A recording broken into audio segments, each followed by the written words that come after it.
Hey, Coach.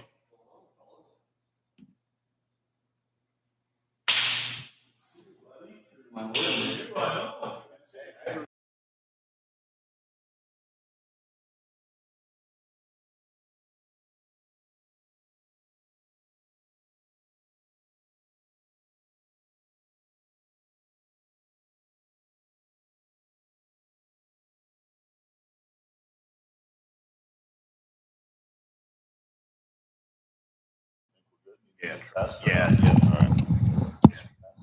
Testing 1 2 3. Testing 1 2 3.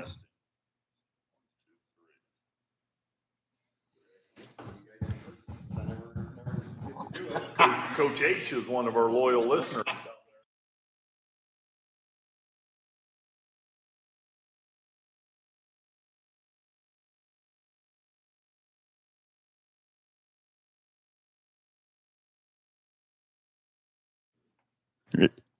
All right. I think we're good now. We're going to give folks a chance to catch up here. We had to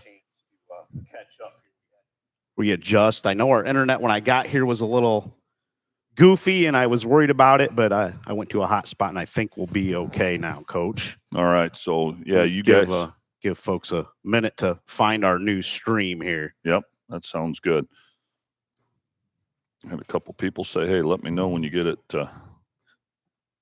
going.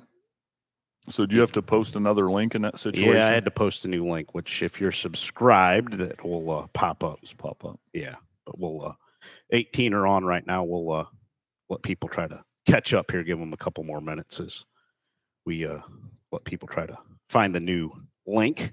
Apologies about that. I was going to go to a hot spot right from the start, and I didn't, and I should have. Should have. Live and learn. Good thing you're savvy when it comes to those things. They say, and I was over in Bryan earlier in the week, and they said the solar flares have kind of messed up the internet, which makes sense. Way out of the scope of my scientific knowledge, I can tell you that right now. I just hope it works. Yeah.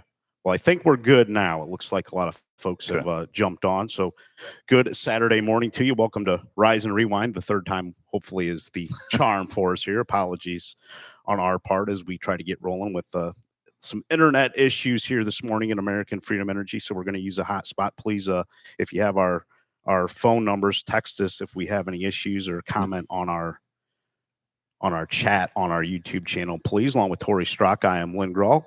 Rise and Rewind presented by the Swanton Welding Company as we recap the regional semifinal round and get you set for the regional championships coming up next week. It's been a hectic morning, not just because of our internet issues here, but also in the Strock and Krieger family as well. We don't have to dive into that, but you got your morning started pretty darn early, Coach. I did, and I'll just give you the abridged version, Lynn, just because I feel like a lot of our listeners are family, so they need to know what's going on, but I'll make it quick. Number one, I stayed up late because we weren't starting until 9. I don't have a game to go to today, so I'm going to sleep in a little. My phone rings at like 5:40 a.m. It's my wife. She's on her way to Wrigley Field with Lee and Hannah, my brother and sister-in-law, my mother and father-in-law, Kathy Dale, and little Cam Krieger.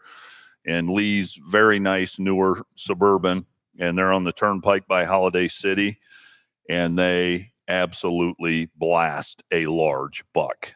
And so the entire weekend in Chicago, big plans, watching the Wolverines and Wildcats at Wrigley, all derailed. It looks like, according to my Life 360, they just got a ride back to Napoleon, and just terrible, and everybody's okay, but just kind of screwed everything up. So anyway, other than that, we're good. My morning is made, though. I needed a little pick-me-up after the sad news of my family, and Aaron George rolls in to Rise and Rewind this morning, so it kind of balances out how disappointed I was for the Krieger family. Good to see Aaron here, and we still have not gotten Todd Peterson here, a proud Patrick Henry alum as well. There's a lot of Patriots out there that are, for whatever reason, skittish to slip behind enemy lines. No, that's true. You know what I mean? And Aaron, it doesn't surprise me. I'm just a little slightly disappointed. I told you last night, who did I say might accompany Aaron if he comes to Rise and Rewind? Bernie George. And there's no Bernie. And Bernie would have been here, and he's not. Well, and I hope so. I don't see Aaron with any brats yet, so hopefully they're safe. But you could be in trouble if Aaron beats you to the cooler out there. I'm going to show him to the cooler, but I'm going to be a step in front of him, just so you know. You think you still have a step on Georgie? I'm going to try when we're talking cheddar brats, but I don't know what to recommend because the Pettisville meats were my go-to for a couple years, and then Sattlers have stepped up their game, and now Sattlers cheddar bacon is #1 in the clubhouse for me. We're already getting some sites for the regional championships rolling in. Coach Andy Schaefer at Columbus Grove just texted me. It looks like they are headed to Shawnee for their matchup with Leipzig coming up. Shawnee next Friday night. Anna in Coldwater is going to be at Piqua as well. And if we get any other regional championship sites, we will let you know as the show progresses. If not, follow us on our website, blackswampfootball.com, or our social media aspects, and we will get you the regional championship sites. Interesting. Talk about a non-traditional neutral site, Shawnee High School. Now, it's nice. We scrimmaged there a lot of years, and they had grass, which was nice at that time. Obviously, now turf. Nice facility.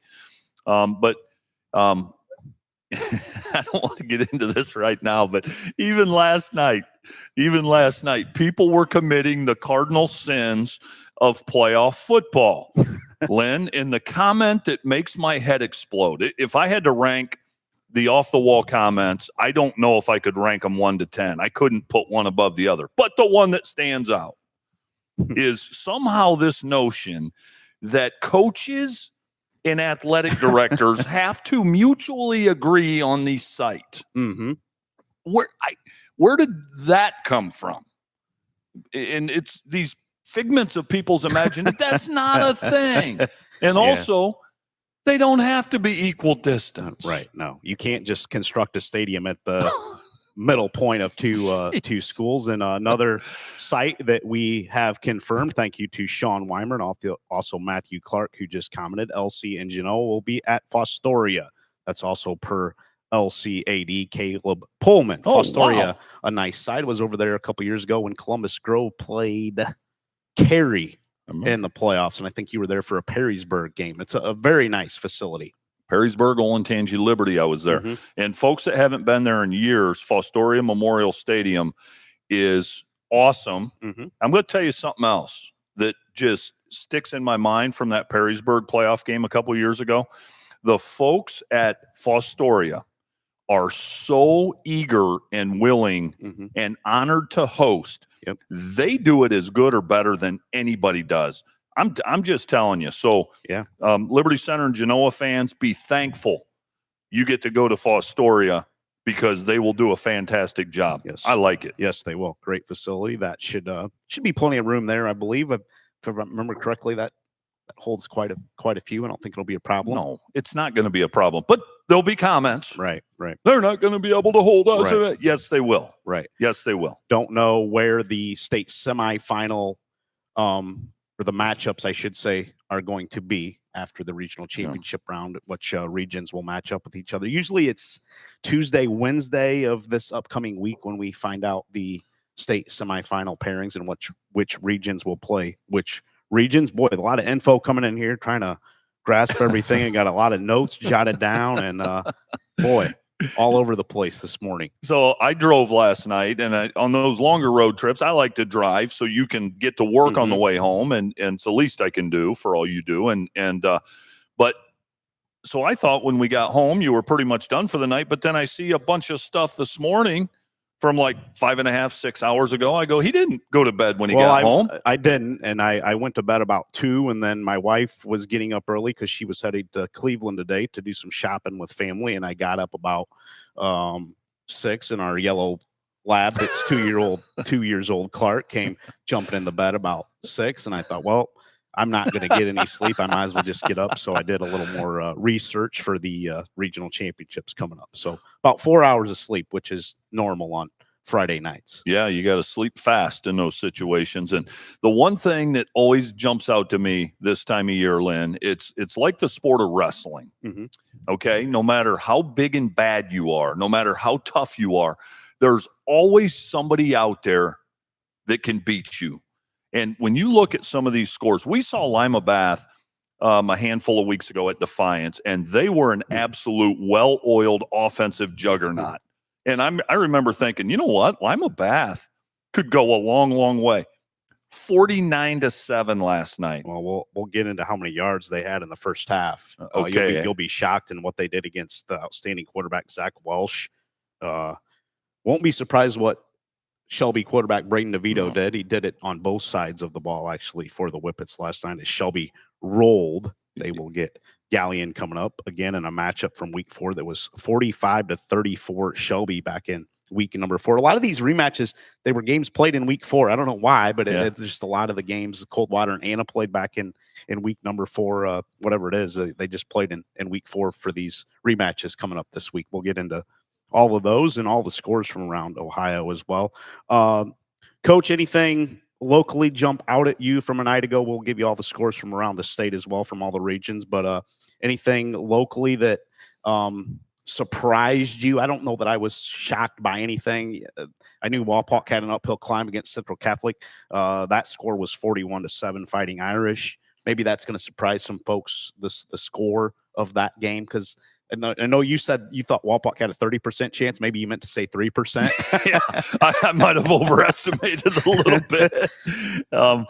Yeah, that's a great question. I really nothing drastic.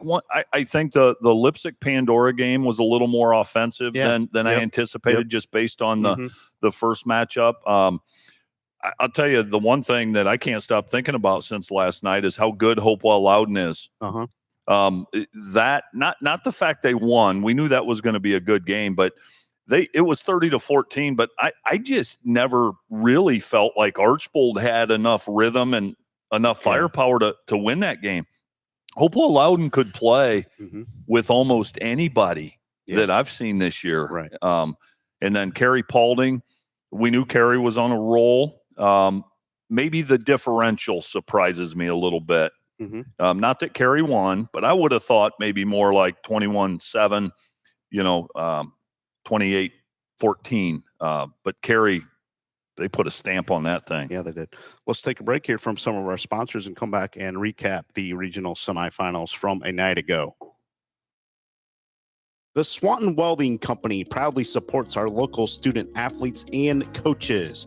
We're committed to being your local steel fabrication company in Northwest Ohio and building projects across the country. For job opportunities at the Swanton Welding Company, visit www.swantonweld.com or visit them at 407 Zider Way in Swanton.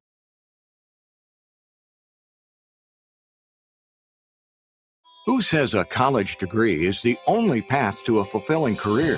At the Gherkin Companies, we offer rewarding livelihoods with or without a degree. Gherkin provides a generous benefits package, continuous training, top-notch equipment, and a culture that rewards effort. We're looking for rock-solid performers to help build and reinforce the region's infrastructure.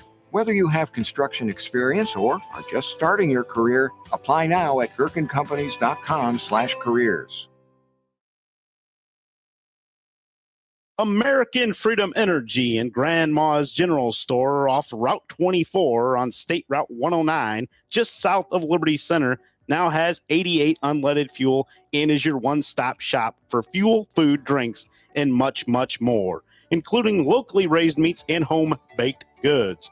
American Freedom Energy and Grandma's General Store is proud to support Black Swamp Football and is the host of the Black Swamp Football podcast, football show, and Saturday mornings Rise and Rewind. Stop in and see Glenn and Greg today and make American Freedom Energy and Grandma's General Store a part of your everyday routine.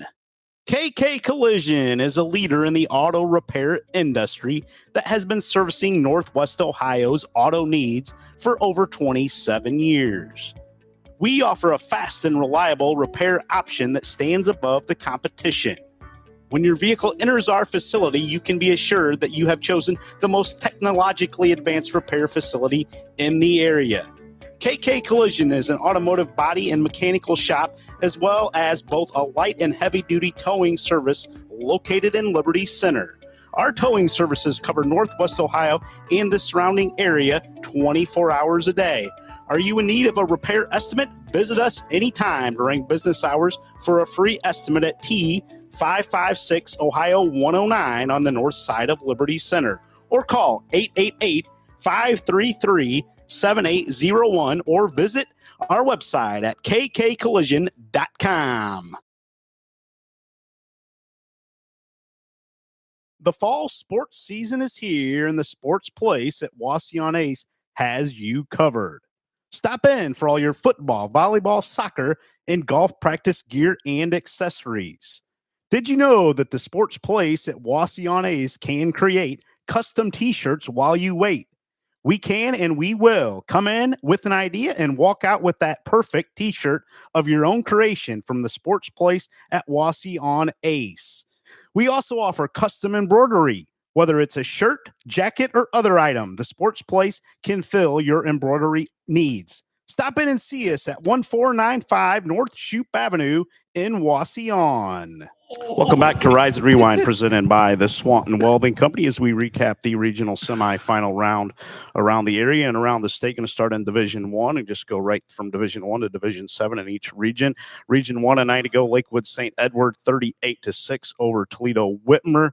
St. Edward limited Whitmer to 177 yards on 48 plays and coasted by the Panthers with 376 yards on 47 snaps. And that one, Brandon White had 135 yards and 2 scores rushing for St. Edward, while Johnny Avanchik was 7 of 11 passing, 112 yards and 2 scores. The Eagles will be playing in their 17th all-time regional final and 5th straight, as they will get Mentor, who was a 25-24 victor over Canton McKinley last night. Yeah, and we know how explosive Whitmer is. That just tells you a little bit about St. Edward. But the game in that region that must have been must-see last night was McKinley-Mentor. Mm-hmm. And Mentor found a way, and that'll be a heavyweight matchup with St. Ed's this week. Region 2 from a night ago, Huber Heights Wayne 20-14 over Troy. They will now play Middletown, who was a 14-0 winner over Springfield. Region 3 in Division 1, Olentangy Orange 21-17 over Olentangy Liberty, and Pickerington Central with a 17-16 win over Upper Arlington in Region 3. Rounding out Division 1, Region 4, Cincinnati Elder 32, Cincinnati Princeton 30, and then St. Xavier 17 and Cincinnati Moeller 13 a night ago. Yeah, Olentangy Orange back there in Region 3, Lynn. Those rematches are tough to win, especially against a good team. And Coach Wes Schrader and Orange found a way to get it done against Liberty 21-17. Them and Pick Central 1-2 will be a dandy. That's how it's supposed to be, 1 versus 2 in the final. Yeah, I know we're kind of breaking up, and our connection's good with our hotspot. You ask your sister how we're doing. Yep. Some say we are, some say we aren't. So you can ask Tracy. She's the authority on that. We'll see. She gets right back to me. Maybe it's something with YouTube, I'm wondering. Tracy could be in the middle of a wedding as a maid of honor, and she'll reply to me. Will she? Yep. Well, let's see. She and I'll be disappointed if she doesn't. They were listening last week. Yeah, she said all good. Okay. I knew some are right saying it's buffering, some are saying it's not. So I don't know if it's the folks' internet where they're at. Possibly, I'm not sure. Kenny Stabler says we're good too. So I don't know. Okay. I'm not sure. Looks like our connection is good as far as we're concerned. Maybe it's their connection. It could be. I don't know. Matthew Clark says clear. A couple others have said clear. So hopefully we're good. We're gonna roll with it. We're gonna trust some of the folks we're hearing. Some can't be better than Kenny Stabler. He knows his stuff. Well, trust me. We get some funny messages too. Yeah, my sister is very outspoken if we're not audible. So between her and Kenny, I trust it. So thank you. Good morning, Kevin Moeller. Hi, Kevin. Good to hear from you this morning. We'll keep rolling here, and if we completely break up, let us know, please. Division 2 from a night ago in Region 5, Akron Hoban 35-3 over Hudson, and Cuyahoga Falls Walsh Jesuit with a 42-21 win over Austintown Fitch. Region 6 is our local region, but we don't have anybody left there. Avon 42-21 over Wadsworth, and Medina Highland 48-0 over North Ridgeville. A night ago, Region 7, Big Walnut 35, Canal Winchester 0, Massillon Washington 48, and Columbus DeSales 14. Region 8, Cincinnati Anderson 35, Cincinnati LaSalle 28, and then Trotwood Madison rolled over Harrison 49-0 a night ago. It's a big score for a regional semifinal. Boy, is it. My goodness. The one that, if you live in the northeastern part of the state, Lynn, in Region 5, Akron-Hoban and Walsh Jesuit in one of the rematches of the year in a season full of rematches, Hoban and Walsh Jesuit. Wow. Division 3, Region 9, Cleveland Villa Angeles St. Joseph 32, Canfield 0, and Cuyahoga Falls CVCA 30, and Akron East 0, as Villa Angeles St. Joe and Cuyahoga Falls CVCA will match up in the Region 9 championship game next week. Region 10, our local region for Division 3, Rocky River 48, Medina Buckeye 41, and then the big matchup down in Wapak last night, Central Catholic 41, Wapak 7. Central Catholic will play in its 5th consecutive regional championship after a dominant performance a night ago. The Fighting Irish took a 34-0 advantage into the halftime break after a stellar first 24 minutes. The Irish had 297 yards in the first half. Coach in that one held Wapak to 133 for the whole game. Jeremiah Fuller scored 3 first quarter touchdowns for the Fighting Irish. A week after tallying 4 touchdowns at Lexington, he finished with 90 yards on 11 carries. Central Catholic signal caller Ali Bodine, 10 of 13, 171 yards, 2 scores. Amari Eliano and Anthony Sylvester had touchdown snags in that one. Wapak quarterback Kayla Moyer, 7 of 13, 88 yards, was intercepted for just the second time this season. Standout receiver Caden Page headed to Ohio. He had 1 catch for 56 yards. He was injured in the second quarter of that one. Rocky River will be the foe for the Irish in the regional final. Central is 3-0 all-time against the Pirates and claimed first-round victories over them in 2015, 2014, and 2009. Central Catholic making its 14th regional final appearance, all coming since 2005 under the great Greg Dempsey. And Central Catholic is showing its muscle. Yeah, what can you say? And they'll be a prohibitive favorite over Rocky River. And I mean, what can you say? I mean, they're loaded. They play a tough schedule. They're battle tested, and they're just going to keep it rolling until somebody can knock them off. Yeah, no doubt about it. Central Catholic favored by 37, according to a Fantastic 50 in that matchup against Rocky River coming up next week. In a regional final, 37. 37. There's a lot of big spreads coming up next week. In Region 11, Steubenville was 17-14 victor over Licking Valley, and Columbus Bishop Watterson 48-6 over Dresden Tri-Valley. Bishop Watterson favored by 30 over Reno Sackatch and the Big Red coming up next week. And maybe a collision course again between Bishop Watterson and Toledo Central Catholic coming up down the road here. Feels like it. And another thing, Lynn, that I think bears mentioning is, and I know 99% of our listeners know this, these spreads that we talk about aren't point spreads that you and I set here at Black Swamp Football. I think there's a couple folks out there that think we set these spreads, and no, not at all. It comes from some very reputable research with Drew Pastor's fantastic 50, and then what's the other one? Dubstat we've used. Wrestling site historically, and now is dove into the football realm of things, and they're both pretty close. Now they're not perfect. Nobody's perfect, but they usually have a pretty good idea of how things are going to go. Well, and the reason they do is because they factor in certain things that the fanatic or local hometown fan doesn't factor in. Right. Is strength of schedule. Right. And so we get these blinders on rooting for our people, which is good. You should, but at the same time, that matters. And those analytics take that into account, and it is what it is. Yeah, no doubt about that, Coach.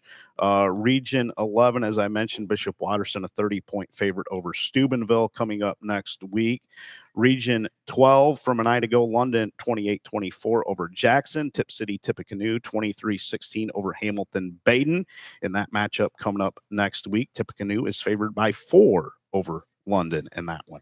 Yeah, my Baden boys got knocked off last night. Yeah. I liked them to win that game. And the Jackson Ironmen. Coach George, were you playing when PH went down and played at Jackson? Okay. Okay, I remember the Patriots had an opening in their schedule, and they went down to Jackson, and I thought, man, they're biting off a big chunk there, and PH beat the Ironmen that day. Yeah. Moving on to region number 4 from a night ago, Coach. Region 13, Cleveland Glenville 14-3 over Miniature Lake Catholic, and then Perry with a 21-0 win over Beloit West Branch. That Perry team is the team that Liberty Center saw 2 years ago, and the state championship game now have moved up to Division 4. Glenville is a 15-point favorite over Perry, and that one coming up next week. I'll tell you what, Lake Catholic gave Glenville about all they could handle last night, 14-3. Glenville's loaded, obviously. Right. Region 14, our local region, a dandy is Gallion and Sandusky. Perkins hooked up. Gallion with a 17-14 victory over Perkins last night. And then Shelby, they rolled over Lima Bath 49-7. The Whippets way too much for Bath, and they will play in their first regional final since 2020. Shelby will face Gallion, which it defeated 45-34 in week number 4. Bath was held in check in the first 24 minutes, 65 yards in the first half for Bath, and we know how explosive that offense is. Quarterback Zach Welsh was held to 8 yards on 11 keepers. Mikey Hale had 88 yards on 20 lugs. Welsh was 6 of 15 passing for 38 yards. He was picked off twice. Standout Shelby quarterback Braden DeVito played just the first half. He completed 9 of 11 aerials, 201 yards. He ran for 95 yards on half a dozen keepers. He had touchdown jaunts of 17, 20, and 42 yards while firing touchdowns of 18, 55, and 34 yards to Brady Bowman, who had 6 grabs for 172 yards. DeVito also had an interception on defense. Shelby outgained Bath 363 to 158 overall in that one last night. 158 is a quarter some games for that Bath offense. And that is not an indictment of Bath to me as much as it is an endorsement of Shelby. Holy smoke. And to think that Gallion took them to the wire earlier in the season is unbelievable. And then I didn't know, I thought maybe Perkins could give Shelby all they wanted in a regional final. And they're not even going to get there. No. That tells you how tough Gallion is. Shelby is favored by 22 this week. That was 45-34 the first time around. Favored by 22 over a team that just beat Perkins. Yeah, that's a Gallion team that also beat Cary earlier this season. Good point. So Cary has played a pretty heavy schedule. We'll get to Cary's win over Paulding here in a little bit. But, boy, the Shelby team, they might have it this year. Oh, I'll tell you what, they've been good. I always got them on film over the years, Lynn, and they were always good. Big, athletic, physical, looked like a bunch of clones out there. They all looked good, and they just had never been able to get over that hump. This might be the year. Yeah. Region 15, Indian Valley 47, Jonathan Alter 28, and then New Lexington with a 47-14 victory over Chillicothe Unioto a night ago, as Mr. Kinsey, I believe, broke the state record for touchdowns in that one a night ago from our good friend Jeff Sleesman. Must have been at home watching some games. He texted us that set a new touchdown record in Ohio. He, if he's healthy, and it'd be hard to injure him because he's virtually indestructible. But if he's healthy, I don't know if he's stoppable. I don't know if a defense can stop him. They'll just direct snap it with an empty backfield. Everybody in the stadium knows he's going to carry it. And there's nothing you can do. Right. And it's unbelievable what he does. If you've never seen Grady Kinsey highlights or film, just watch him. You got to see him to believe him. They are favored by 9 is Indian Valley over New Lexington. So feel like New Lexington can hang in there in that matchup. New Lexington is actually the top seed there in Region 15 over Indian Valley. Okay, defending state champs, Indian Valley. Yeah. In region number 16, Cincinnati Indian Hill 25-19 over Cincinnati Taft, and Germantown Valley View knocked off Cincinnati Hills Christian Academy 31-15 a night ago. Indian Hill favored by 8 over Valley View coming up in the Region 16 championship next week. That's going to be a good football game. That Indian Hill Taft game looks like it was a dandy last night. Taft's really good.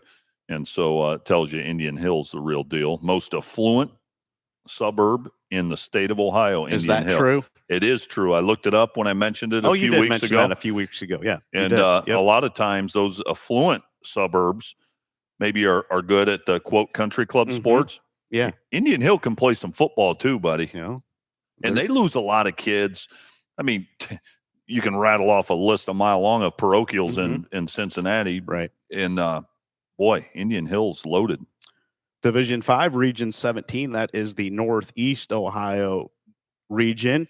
Girard with a 28-27 victory over Poland Seminary. I believe Poland Seminary went for 2 at the end and didn't get that. I saw on social media last night, but an outstanding game there. They will now get Youngstown Mooney, who was a 55-14 winner over Garrettsfield Garfield, as Youngstown Mooney rolled 56-14 in that matchup. And we'll see if Liberty Center and the winner of Liberty Center and Genoa, where they go for the state semifinal. We don't know, as we mentioned, the state semifinal pairings yet. Should have those coming up later on this upcoming week. You know, Lynn, I didn't get to watch the whole game. I watched most of the first half of Cardinal Mooney and Warren Harding. Mooney's, I mean, they looked apart, and it's a real good film on YouTube. I mean, anybody can find it, but big up front, speed to burn on the outside, and Warren Harding's a heavyweight, you know. So I'll watch a little more of that and maybe form an opinion. But I've seen Liberty Center play teams with speed before, and it hasn't mattered. So right. You got to be disciplined and a lot of other things. So Cardinal Mooney favored by just 2 against Girard coming up. Well, just 2. If you beat Poland Seminary, you're physical. And going for 2 at the end, it's always so tough because it depends on a lot of things. And the head coach typically knows best depending on the flow of the game. And, you know, if this game goes to overtime, a lot of times you don't want it to go to overtime because you know the other team may have an advantage. So that could be what happened last night. Speaking of a team going for 2, Worcester Triway tried to do that against Genoa in overtime, and Genoa stopped them to preserve a 34-33 victory in OT. The Comets will now face Liberty Center in the regional final, a rematch of the 2018 regional championship between the Comets and the Tigers. Speaking of the Tigers, some, including myself, maybe thought that the state championship game was right here in Liberty Center a night ago as they welcomed in Liberty Benton, and the Tigers had no problem with the less than healthy Eagles in that one, 42-10, as the Tigers romped with 453 yards, including 337 on the ground. Garrison Cruz, he rambled for 112 and 2 scores on just 9 totes. Thomas Moeller, also 9 carries. He had 2 scores and 106 yards. Baxter Barrett also found the end zone for the Liberty Center Tigers. Thomas Moeller also had a punt return for a score in that one. LB Mustard only 187 yards. Connor Barbara accounted for 183 of those. He ran for 98 and he threw for 88 in that one. And LC and Genoa will hook up in the regional championships. 16th all-time regional final for Liberty Center. Boy, Liberty Center, it seems like when the higher the stakes, the more they rise to it. I do want to make a real brief comment, Lynn, because I've seen a lot of comments about the Liberty Benton injuries wouldn't have made a difference. And I want to give you my impartial analysis as a former head coach. I hate it when people use the line, tell me you've never done this without telling me. Okay, so tell me you've never coached football without telling me. And what I mean by that is to say that those injuries wouldn't have made a difference is very short-sighted. And here's why I say that. In high school football, the psyche, the mentality of a team matters more than anything else, especially when you're playing Liberty Center. So you lose your 2 stars, but you don't only lose 2, you lose 4 because they're both game changers on the other side of the ball. So you're down 4. And I would argue Zach Elkert was maybe more of an impact defensively for them. I would agree. I would agree to butt in there, but and also I think it was more of a mental hurdle for them than physically. Yeah, because we saw when Zach Elkert went down in that game against Delta how much that affected the Liberty Benton sideline, and I think with both of those guys out, that mentally really challenged them a night ago, and maybe lost some confidence without those 2 guys. Well, that absolutely. So again, anybody who's ever coached knows that. So you got to be mentally dialed in. Okay. So we know they were struggling, and then you lose his brother, Seth. So you have that. You're down 4 positions, not 2. You have the psyche, which if you're not right mentally, you're in trouble when the bus pulls in. And then I'll tell you what else. The way you game plan. Okay. And then the way the other team game plans, now they don't have to worry about taking away this. Now they don't have to use a safety to Elkert's side when he split out. So now they can load up the box because certain things are taken away. And you've got kind of one hand behind your back as you're game planning offensively. I mean, I lost Jarrett Gerdeman, my star running back in 2021, and just, running back, linebacker, changed the whole dynamic of my team. And now you're scrambling. So would the outcome have still been the same? Maybe. I mean, would Liberty Center have won? I'd have bet on them. Right. But to say that didn't matter is very short-sighted, and it tells me you've never been part of preparing a team when you've lost not only 2 but 4 key positions. It absolutely matters. Yeah. And it wasn't like they lost them week 1 through 4 Right. and they can kind of readjust. They lost them here the last couple weeks. Now, again, it may have not mattered at all.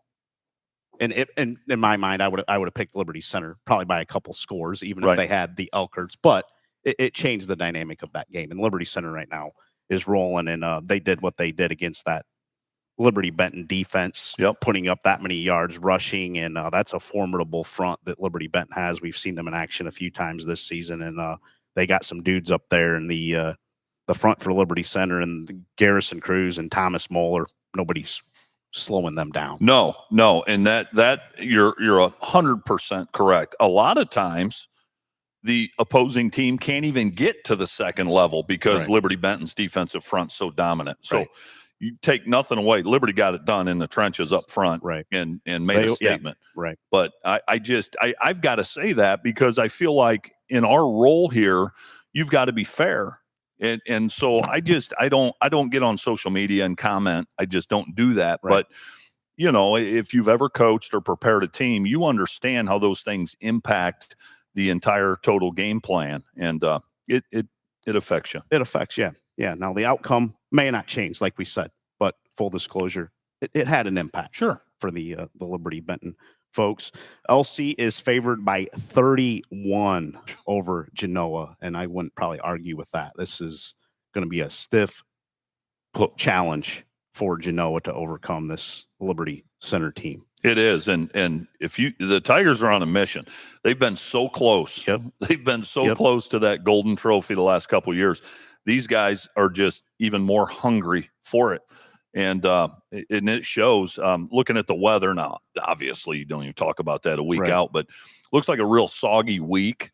And I know Genoa wants to. What's their motto? Spot the ball. They want to go fast, and so if there's some elements or whatever, we'll see though midweek what that looks like. But Comets will have their hands full. They've had a dandy year, but Liberty Center's just a whole nother animal. Yeah. Boy, these guys are on a mission this senior class. You can throw some of the juniors in there, and you're going to have to deal with Kellen Weimer, who's headed to Ohio State, and Garrison Cruz another year.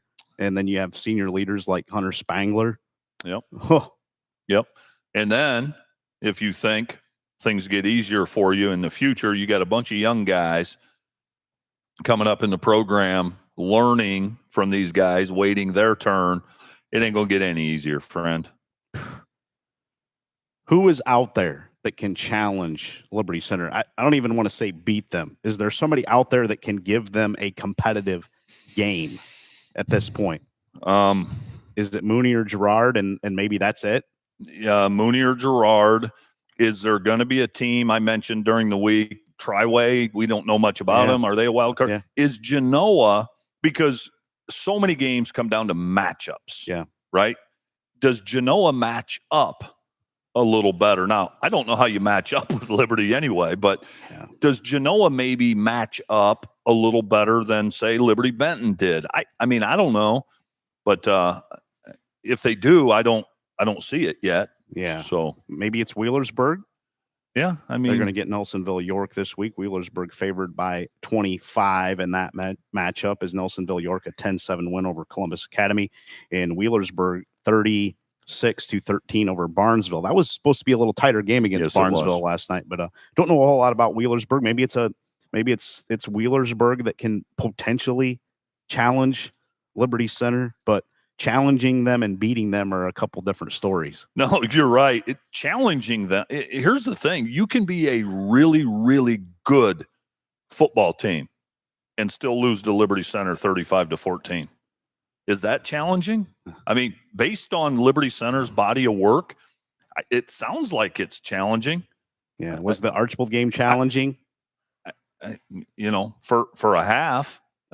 But did you ever feel like Liberty Center was in danger of losing that game? No. I didn't think so, personally. No, because of the way they're built, and Liberty, a lot of times early in games, they'll do some things, throwing in formation-wise and things like that.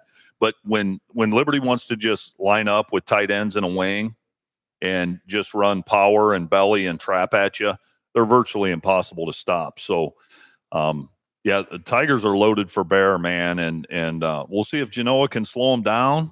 And can Genoa put a half together like Archbold did a few weeks ago? I don't know, but Liberty is just another animal. Boy, they're on another level this season in Division 5. Some more breaking news as far as a regional championship site. Matthew Clark says Marion Local and St. Henry will be at Walpock. At Walpock for the big Division 7 Region 28 championship and de facto state championship, probably for intensive purposes. I would like to know how many times Marion Local has played at Walpock in the last 20 years. It seems like they've played a lot of playoff games there. And a great venue. We were there week 1 this year. And that's a massive stadium, but you have to believe. I think it'll be filled. Okay. Yeah, you have to believe. The home side is just incredible. It's a beautiful place, but man, yeah, we'll get to that matchup here in a few minutes. Catching up on some comments. Matthew Clark says it looks like our buddy Jaden Bell is on a game day visit at Indiana today. That's interesting. He said that. I saw that this week. Will Jaden be stopping in here again on the way to Bloomington? I hope he does. Somebody made a comment. One of the national people made a comment. Prior to Kurt Signetti getting to Indiana, when's the last time they've had a guy of Jaden Bell's caliber on their campus? You just never crossed your mind. They weren't getting a 5-star, 4-star, maybe even a 3-star before Signetti. And now, who? Yeah. If you weren't listening to our Rise and Rewind show earlier in the year, it's been a couple months ago when Jaden was here. He was on a game day visit to Purdue, one of the top recruits in Michigan. Yeah. Stopped in here on his way to West Lafayette that day, and Coach Strock met his parents, and then Jaden rolled out of the car as 6'4", 6'5" of him, and we got to meet Jaden that day. But a great family, and if the Bells are listening, stop in before we leave today's show. Yeah, stop in. We'll get you a coffee. We hooked them up with a couple Gatorades. I should say Glenn and Greg hooked them up with a couple Gatorades. They didn't know it, but they did. And so we'll hook them up. And we'll even hook them up with some brats. Okay. We'll hook them up with some brats. Glenn says we have the liberty to do that. So, Bells, if you're listening, good people. Yeah, good people. Very good people. Caleb Page says Walpock appreciated the coverage this year from you guys, and I'm sure the rest of the WBL as well. Tough way to go out last night, but hats off to Toledo Central Catholic. They're a complete as team as you will see. Thank you, Caleb, for that message. And We were honored to cover Walpock in the WBL this season. Very classy comment and very much appreciated. And doesn't surprise me, though, because Walpock, like so many great programs, they want to win and they win a lot. But when they lose, they do it with class and they tip their cap. And I would agree, Central is a complete team. Ohio High School Hoops wants us to chat about how regional finals should be hosted by higher seed. I would disagree with that. Just from a attendance standpoint, holding some of these crowds, and also from the media perspective. To cover some of these games, you're going to need a bigger facility and some of these regional championships. That would be my drawback of it. It would me too. I think you also want to play a regional championship on turf. Yeah. To me, I don't think you want to play on a mucky grass field for schools that would host with a grass field. Yeah, and honestly, looking at the weather this week, I mean, we could get an inch or more of rain throughout the week, and so there you go with that. Would be my argument against that point. Yeah, I would agree, and two, not all facilities are the same in terms of lighting and locker room accommodations and all those types of things. So, no, I'm going to even take it a step further. And I understand why the higher seed hosted last night. I would even pull the reins back another week, and I would have preferred last night being neutral. Now, I understand the number of sites. It's less than it used to be. I get why. I'm fine with it. Right. But, I would even go back a step further, and I would like the regional semis at a neutral site. But I'm okay with how they do it now. The only issue with that is going to be finding enough hosts. Yeah, absolutely. That's the issue 100%. These days, because these host sites do not make much of anything 100% from hosting these games and finding volunteers and people to work the gates and the concessions and security and all of that is a challenge. Well, it's a challenge, too, because, for instance, like last night, Walpock wouldn't have been available as a neutral site. Right. And then if you have a neutral site you like, but let's say that team was on the road, I mean, those people don't want to stay and host a game when their team's playing. Right. So I get it, and I am fine with it. But,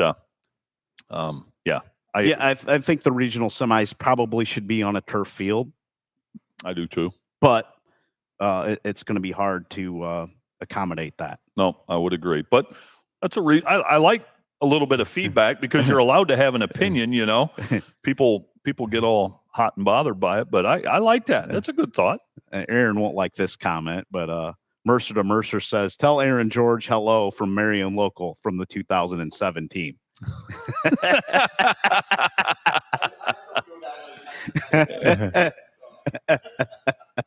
That's good stuff. That's good stuff. That is great. I love it. I love it. Mercer to Mercer is not going to divulge his name, I don't think, which is fine. You don't have to Mercer to Mercer, but maybe at a later date. Privately. Maybe at a later date. Yes. I like some of these names because some of thee folks we know who they are. Mm-hmm. Some we don't, I like it. Yeah, that is outstanding stuff there. Where are we at? Region 19. We finished those up, right? Region 20, coach, we to Region 20. Yep. All right. Lewistown Indian Lake 31-14 over Cincinnati Marymount last night, and then North Union with a 40-36 win over Carlisle in region number 20. Indian Lake is favored by 4 over North Union coming up this week. Indian Lake 10-2. North Union is 9-4. Yeah, Indian Lake, they're rolling. They've been good here for a while, and I don't think they were always this good, but they're good now. And our good friend Scott Army was on the officiating crew of that Indian Lake Marymount game last night. Good friend Robbie Myers here this morning. He's got that look on his face. He's up to something. He's up to something. Seriously, look at his face. Yeah. He's got to pay his tailgate tab. Do you have a card? You're not paying cash. Let me see how much that is. It's a lot of Pepsi, Robbie.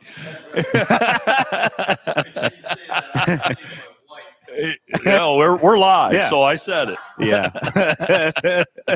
Oh man.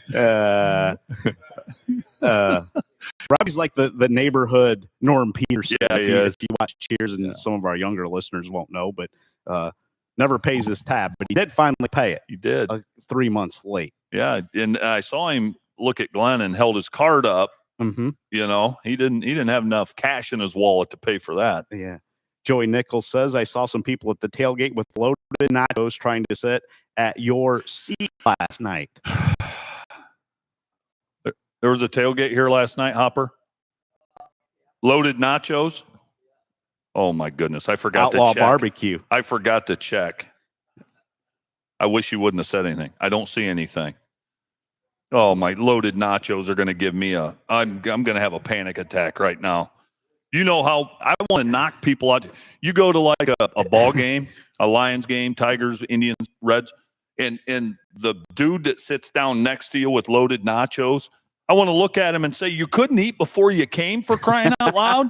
These people think they're going to wither away if they don't shove food in their face before a game. And you don't need loaded nachos. Get some cheese. I'll even let you have a little ground beef, but you don't need all that other crap stacked up inside a batting helmet, and then you're wearing half of it. God, eat before you go to the game, for crying out loud. That's it. God, that stuff ticks me off. You get people walking into a basketball game, and they got 3 slices of pizza, and eat before you come. Get a bag of popcorn, it's part of the atmosphere. Gee, many Christmas. You get hungry there. I know, but you don't. God, you don't. They act like it's a buffet when they go to the games. Eat before the game, man. Doggone it.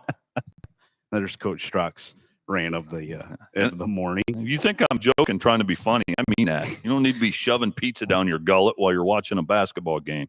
Just watch the game.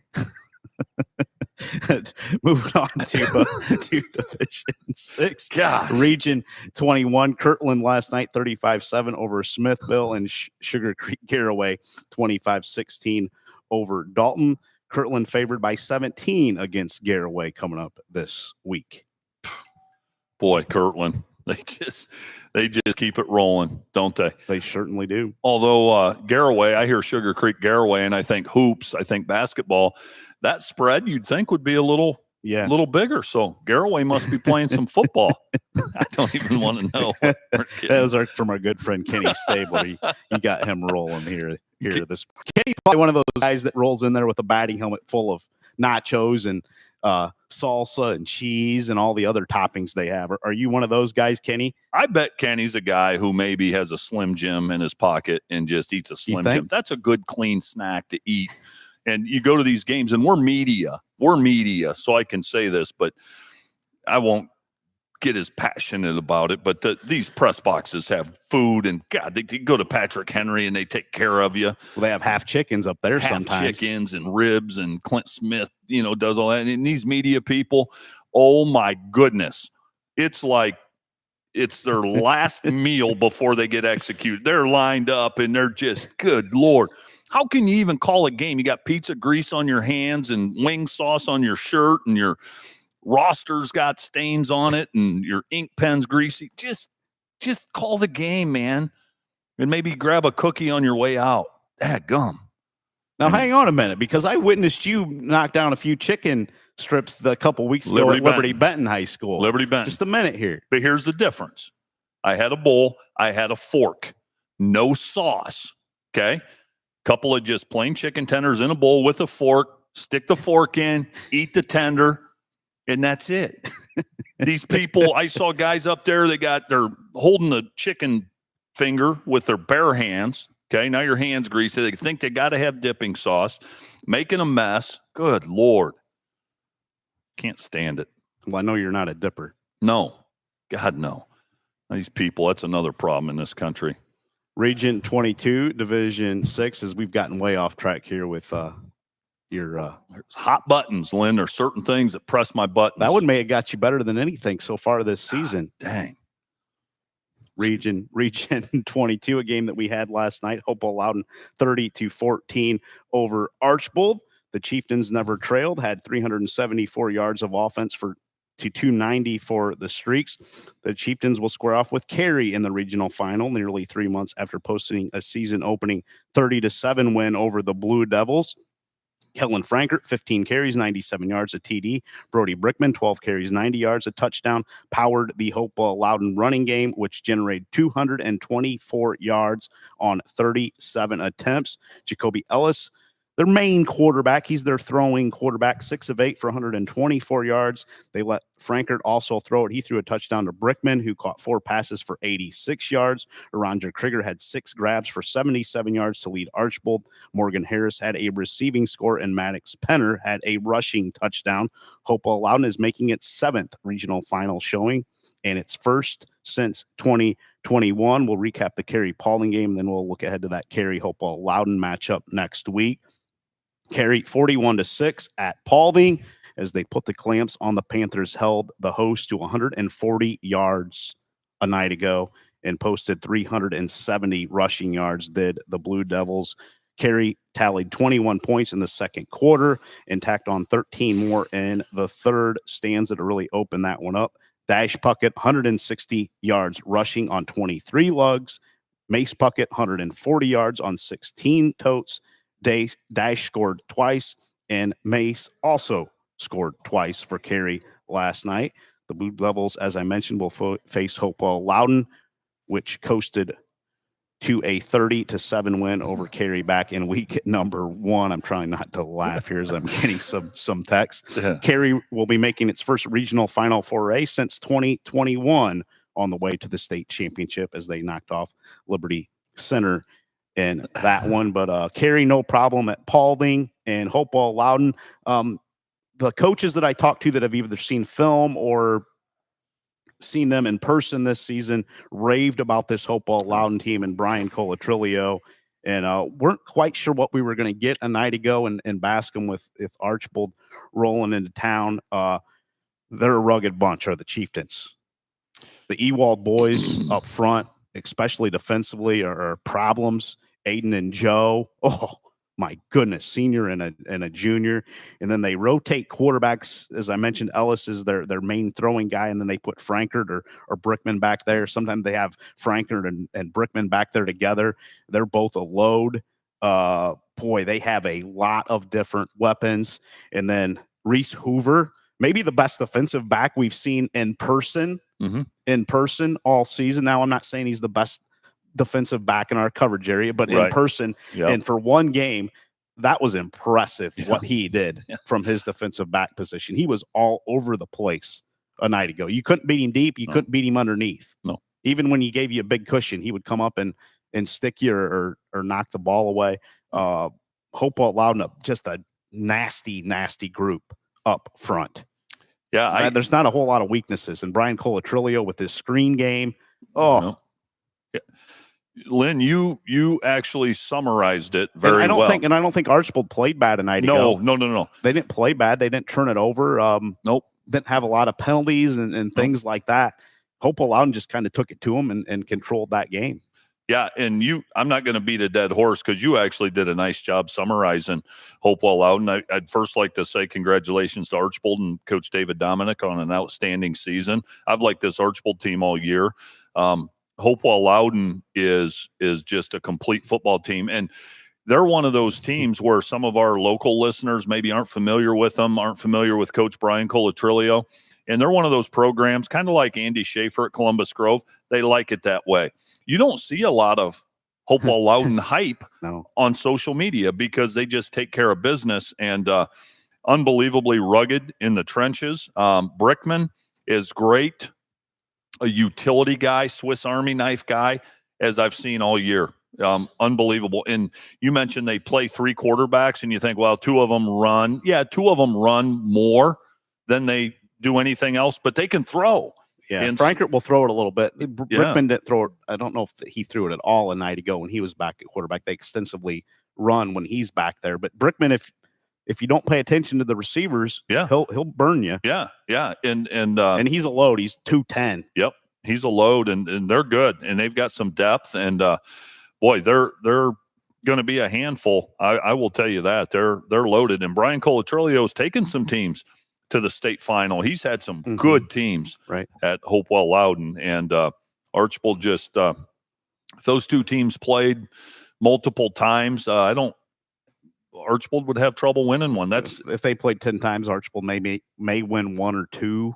if Hopewell-Loudon makes the mistakes. Yeah. I think they're going to need Hopewell-Loudon to make some mistakes. And a veteran team is Hopewell-Loudon. Yes, now, they are. have some juniors that are going to be coming back next year. Archbold, a lot of sophomores. Don't discount that. I think that made a little bit of a difference a night ago in that game. Yeah, and the Hopewell guys, you mentioned they're veterans. I mean, they looked like men. They really did. And again, with some of Archbold's youth now, Anderson Bentley, Klein, they're dudes. They're still 10th graders. Right. You know, we're talking a 2-3 year age difference potentially there. And so who was the other lineman from Hopewell-Loudon? I want Scott Turco. Oh, number 59. Oh, so he's a defensive tackle. Okay, and he's a thick son of a gun. But then offensively, he plays guard, and he is their primary puller when they're running powers. And I don't know how he does it. I don't know how any of these linemen do it, but he pulls almost every play and just kicks out. Every play just kicks out. And you can tell he enjoys it. He enjoys it. And not only is he big and physical, he's athletic. You know, he can get out and get in front of a perimeter run. So if Carey somehow can knock off Hopewell-Loudon next week, then I will sing their praises, because Hopewell-Loudon to me last night looked virtually unbeatable. One night, one game, small sample. Yeah. But on that night, they looked unbeatable to me. No, I agree with you. Now, if you've never been to Hopewell-Loudon Stadium, it's a throwback to about 1971. Yeah. Haven't upgraded anything since the place was built. Yep, true. Put some steel siding on the press box, but outside of that, and that was done in about 84. Okay, so and it's not, we're not disparaging Hopewell-Loudon here. I love it. It's actually a compliment. Old school. It's actually a compliment, because, like we said last night in the broadcast, Hopewell-Loudon isn't, because we've seen programs that have a Taj Mahal facility and don't put a good product on the field. Hopewell-Loudon clearly, and this is a total compliment. I, in fact, like it. They are only worried about the product that they put on the field, not all the bells and whistles and those other fringe things. And it shows. And so it's kind of cool, because you are like in a time warp, like you said. And it's like, man, this is pure. This is pure small town high school football. A little feel like Liberty Center's old Tiger Stadium. A lot. When the trees were on the south side along the creek there, and kind of walk down in, and it's down in, and the track around it. Yep. The old cinder track, and it's not exactly, but that was kind of the feel I got a night ago. I agree with you. And the lights are kind of, they're dim. We walked on the field before the game, and you felt like you were in the Twilight Zone or something. It was dark. Yeah. It was really dark. And we're up in the press box watching, a throw, and you're like, was that complete or not? Right. Because it's just different. And I would say a home field advantage for the Chieftains. If you're the Chieftains, you love to host there. Well, yeah, the visitors have to walk across the road to get to their locker room too. Right. I mean, it's a throwback. It is a throwback. And get your opinion on this, because they kind of embrace the how the stadium looks in a way, just rugged, old school. And I remember when Jerry Beauty, after winning the state championship at Defiance in 1997, Massillon came calling, and he went over to Massillon for a couple interviews because they wanted him. He was a hot commodity back then at that time, and went over there for a couple interviews. And I remember him telling me, one of the Massillon higher ups asked him, well, what do you think of our facilities and all that? And Jerry, candid Jerry, he's going to tell you the honest truth. Coach Beauty always will do that. And I love that about him. He said, I think your kids are a little spoiled with some of the facilities that you have. And, they have the newest uniforms and all of that, but says something to embrace the old school, rugged, tough. Do you get spoiled as a player with all this newfangled stuff? And it doesn't work for every community, right? But some communities it can work. It can work depending on the makeup of the community. I think it does work. I think there's something to be said for that. And I mentioned last night, everything about last night had a feel of when Pete Bruno had it rolling down at Hardin Northern. And listeners who know, you didn't want to go down to Dola and play the Hardin Northern Polar Bears. You want to talk about Twilight Zone, from their school to the locker rooms to the stadium. And again, no frills, no bells and whistles, just rugged football. And that fits the Dola, Dunkirk, all those Hardin County communities. And it's a badge of honor to them. And I have nothing but respect.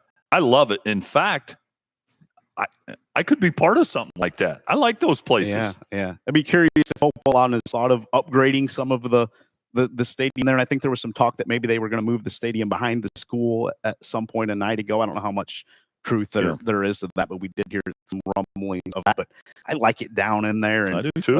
Across the way there was a family had a bonfire going and watching the game. And before the game, the cars were rolling in and looked like a scene out of, it was Cody Brickman's mom. Mentioned that it was kind of like the Field of Dreams or Hoosiers, if you watch any of those movies when the cars are rolling into the stadium. Yeah, it's everything you want when you think of small football. And what I like is when I feel like college and it's so tainted now with all the stuff going on with transfers and money and that.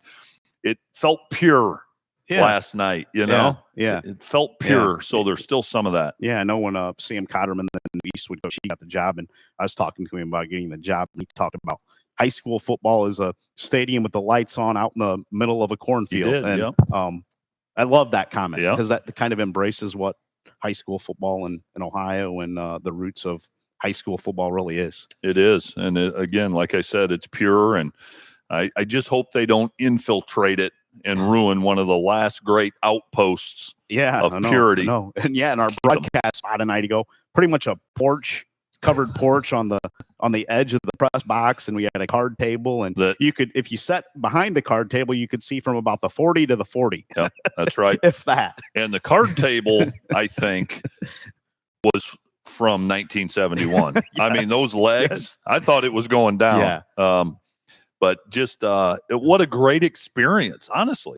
Right. Great experience. I think we walked in, we're like, this is going to be a little tough to broadcast from. It was easy, but they do. But we were kind of right out in the crowd, and wasn't a bad weather night. So thank you for Brian Colatrillo for accommodating us and all the folks. The Hopewell-Loudon folks were so accommodating. Can't thank them enough. If you needed anything, they were right there. I think when we walked in, before we even got to the stands, 3 people asked if we needed anything, and then we get up there. Can we get you something to drink? Can we get, they were fantastic. Yeah, some places you roll into, you don't even see the athletic administration at all. And last night, Brian Colatrillo is their AD, but he had built out jobs for other folks, and they were right there to accommodate us. Yeah, he made it work for us. And cannot thank him enough. He found a spot for us, and he didn't have to do that because he wears so many hats there at Hopewell. So thank you, Brian. Yep. Hopewell-Loudon beat Cary 30-7 back in week 1. Now, Cary did not have Eli Steen. He got hurt 8 plays into that game, and Cary had kind of had to revamp their offense. And talking to Coach Jonathan Mershman from Cary, he mentioned that, and it took them a few weeks to figure out what they kind of were offensively, and now they have it rolling. They went to Paulding tonight to go 41-6, Coach, and just rolled over the Panthers. Outstanding season for Jim Menzie and Paulding. First playoff win in program history, win the GMC championship this season with a perfect season, a couple nice wins over Fairview. Building blocks there for Paulding. Now, what is the next step? They lose an outstanding senior class, and they lost a nice senior class a year ago that has helped put this program on the map. Outstanding year. They were just overmatched, and we felt that Cary team was going to be a major challenge for them just because of they're a brutal bunch. They're tough, physical, been in those positions before. That atmosphere wasn't going to be daunting for them. And they're just a different animal. They are. And what I will say, everything you said about Cary's apropos. What I'll say about Paulding, Lynn, is a lot of times, and I've seen it. I saw it with my daughter's girls basketball team at Napoleon.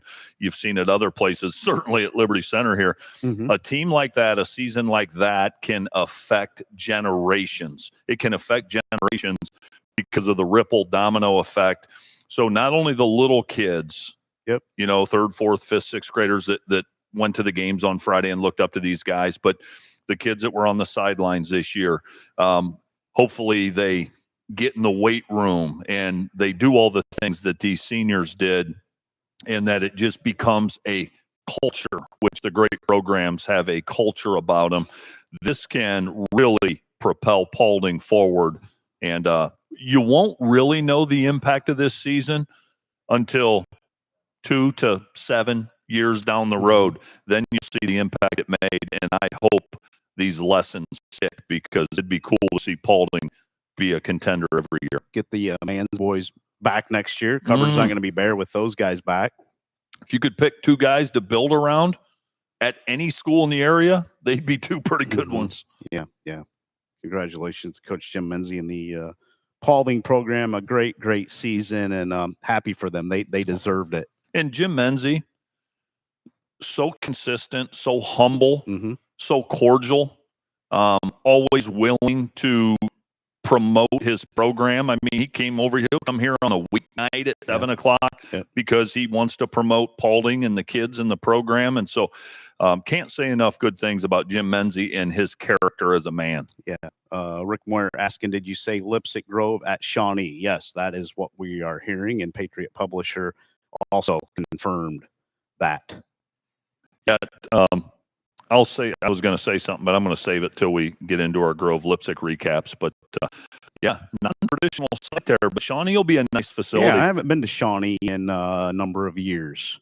Yeah, we like I said, we scrimmaged there several times. Nice facility. That'll be a good location. Okay. And it's cool they stepped up. And again, a lot of these host sites are contingent on whether the school is willing. Right. Back to the Region 22 championship game. Hopewell-Loudon is a 4-point favorite over Cary, according to Ohio Fantastic. 50 coming up. How many? Well, by 4. 4. It was 23 when they met the first time, 30-7. I feel like it's probably going to be a little closer this time. Cary's a different team at this point than week 1. They are. If I were a betting man, I don't think you could convince me to bet against Hopewell-Loudon. And I picked Archbold last week because I didn't know. Yeah, I picked Archbold too. Yeah, I didn't know Hopewell was that complete. But I'm telling you right now, I'd have trouble betting against Hopewell-Loudon in a 1-game winner take all. Yeah. They're going to be hard to beat. Yeah, no doubt about that. Region 23 from a night ago, Coach Colonel Crawford 42-13 over Centerburg, and West Jefferson 34-32 over Beverly Fort Fry. Colonel Crawford is favored by 18 coming up next Friday against West Jefferson. Yeah, Colonel Crawford's a team. They've had it rolling. They've been a model of consistency for the last decade or so, and they're physical and always have big, strong kids. Yeah. Region 24, going to be a rematch there, as well as Anna and Coldwater are going to duke it out coming up next week. Anna 28-8 over Springfield Northeastern last night, and Coldwater no problem against New Madison Tri-Village 48-29. Coldwater Cavaliers, Carson Holman and Derek Dews both ran for over 100 yards, and Coldwater set up that rematch with Anna, which edged the Cavs 14-7 back in week number 4. Holman had 157 yards and 3 scores on 24 rushes. Dews added 138 yards and 2 touchdowns on 15 totes. Holman also threw for 166 and 1 touchdown to Caden Obringer, who had 5 grabs for 96 yards. Tri-Village quarterback Trey Sagister was 23 of 32 passing, 318 yards and 2 scores. Coldwater had 537 yards on 63 plays, while the Patriots had 398 on 52 plays. Tri-Village entered that game averaging 54.5 points per game and giving up just 8, but they hadn't played anybody like Chip Otten and the Coldwater Cavaliers. 25th regional final showing awaits Coldwater. That game is at Piqua against Anna next week. Anna 28-8 over Northeastern. The Rockets secured their 3rd straight trip to the regional final and will meet up with Coldwater, as I just mentioned. Anna also made the regional final in 2019 on the way to the state championship. Logan Ziegenbusch threw for a touchdown and ran for 3 more against the Jets. Northeastern entered that game averaging 43 points per game and had scored fewer than 30 points just one time all season. But Midwest Athletic Conference showing their mettle a night ago there in Division 6 with a couple of convincing wins over 2 teams that came in putting up really good stats, but stats don't matter in the MAC. Stats do not matter in the MAC. I'm surprised they even keep them, honestly. Yeah, a couple of heavyweight MAC rematches. I would have a lot of trouble against Coldwater in that rematch, even though Anna got them the first time. And I'll tell you this, Tri-Village putting up 400 yards of offense against Coldwater, even though they lost convincingly. That's still impressive to do that against Coldwater, I'll tell you. 398, 2 away from 400, but close to it on 52 plays a night ago for the Patriots. Coldwater favored by 4 this time against the Rockets. Yeah, according to Ohio Fantastic 50. Yeah, like I said, boy, you talk about hard to beat a team twice. Anna will. I mean, if they can beat Coldwater twice in a season, man, I salute them, and they might. Yeah. Anna's good, but well, our local Region 22 play our local Region 24 in Division 6. I'd be shocked if they don't. So it could be Hopewell-Loudon or Cary against Anna or Coldwater. Oh, and you know what? Most years, without hesitation, I would take the MAC school in that matchup. If it ends up being Hopewell-Loudon, say it's Hopewell-Loudon Coldwater, I probably lean Hopewell. Do you? I lean Hopewell. This year, a lot of years I would. This year I would. What I saw last night is burnt into my mind with Hopewell. I'm telling you. And I went into last night thinking about Hopewell-Loudon that I saw against Patrick Henry a couple times. And those were good teams. Patrick Henry was just better. This Hopewell team's a different animal. Yeah, no, Brian Colatrillo told us pregame that his best team that he had was the 2021 team, and they lost to Marion Local. Yep. I get to revisit the MAC in the state semifinals coming up. I don't know that I can pick against the MAC, buddy. Really? Even against this Hopewell-Loudon team. I think it'll be a really, really good game. Yeah. If that comes to fruition. Don't count out the Blue Devils of Cary. Sorry for the Cary folks. No. Right now, we're not trying to count them out, but we did see Hopewell-Loudon in action last night, and that's kind of in our minds. Yeah. If Cary beats Hopewell, then I might lean Cary. Yeah. I just like Hopewell's versatility. Cary's, they're hard to defend. My goodness, they can go 5 wide and carve you up. And then the very next play, they can condense it and run it down your throat. No, you're right. That's what makes them so hard to defend. And then with those Ewald cousins, geez. That ain't fair. On the defensive line, they can create a lot of pressure. They rushed with the 3 guys a lot a night ago and almost got pressure always on the Archibald quarterback. Almost always. Yeah. When you can rush 3 and play coverage with the other 8, occasionally maybe bring a 4th, you're going to be hard to move the ball against. MAC folks will have a couple of big ones to follow coming up here next Friday. St. Henry and Marion Local, and then Anna and Coldwater. Where would you be if you had to pick between the two? St. Henry, Marion Local. Okay. I don't even hesitate. And you know what, though? In MAC country, that weekend, 2 rematches in the regional finals, ho-hum. Another day at the office. You're not going to see them tooting their horns. It's just another day at the office. That's the expectation. That's where the bar is in that conference. It's crazy how much of a norm that is, but it is. Yeah. It's another game. Yeah, may see. I think we're going to get at least one state champion from the MAC in Division 7. I think it's St. Henry or Marion Local, and Coldwater Anna. Can't count them out in D6, right? Can never. They could do it again this season, just like they did a year ago with Coldwater and Marion Local. And boy, tons of years where they've had multiple state champions, even years where they've won 3. Yeah. Do we have to broadcast a game Friday? Can we just go watch Marion Local St. Henry? Well, maybe we can get in there. I don't know. Yeah. I mean, yeah. Is that one at Walpock, did we say? At Walpock, yes. Okay. We have some connections. Yeah, we do. Oh. I don't want to have to go up the food chain down there, but I will for this one. Will you? Oh, I will. I'll climb that food chain. I don't like to I don't like to call in too many favors, but I will. I will if I have to. This would be one I would. Man. Well, I know our good friend Braden Martin, his dad Denny, who was an outstanding quarterback in the 1986 Ayersville team that lost in the state championship to Newark Catholic. They were discussing going down to Baton Rouge to the LSU game on Saturday. And Brayton texted back to his brother and his dad. He said, guys, Marion Local and St. Henry are playing. What are we doing? Yeah, the SEC takes a back seat to the MAC. To the MAC. And we're not talking Mid-American Conference. Is that what you were going to say? Yes, that's exactly what I was going to say. Braden, I think, will be at Walpock.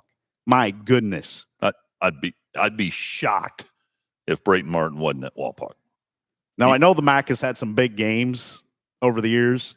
Boy, this one has a feel, even another level for the MAC, right? Yeah, because of the stage. You know, when these two met in the regular season, St. Henry and Marion Local, that was a big deal. Right. Regional championship. 76 straight victories for Marion Local. And St. Henry put a stop to it. It ain't going to come easy if they do. We know that. And you know what? If it happens to, here's how Marion Local will react. Good game, good luck, represent the MAC. Right. That's it. Right. That's how they roll. Yeah. The streak's got to come to an end at some point. You would think.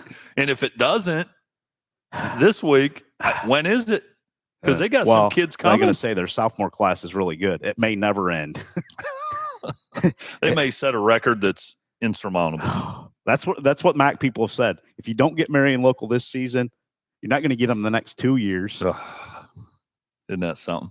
I can't believe Coldwater 25th regional final. Yeah. If a school's playing in their 10th, to me, I'm awestruck. 10 regional finals, because as a coach, I know how hard it is to get there.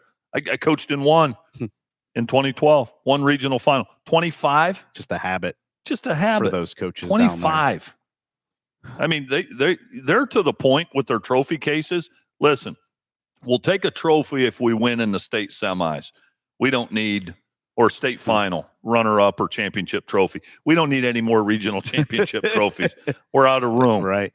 Maybe we could just go down to the Moeller Brew Barn or McSober's, Fishmo's. I'll tell you who'd go with us. Who's that? Aaron George would make that trip with us. We could just broadcast the two MAC games from there if they have them both on the TV. We could.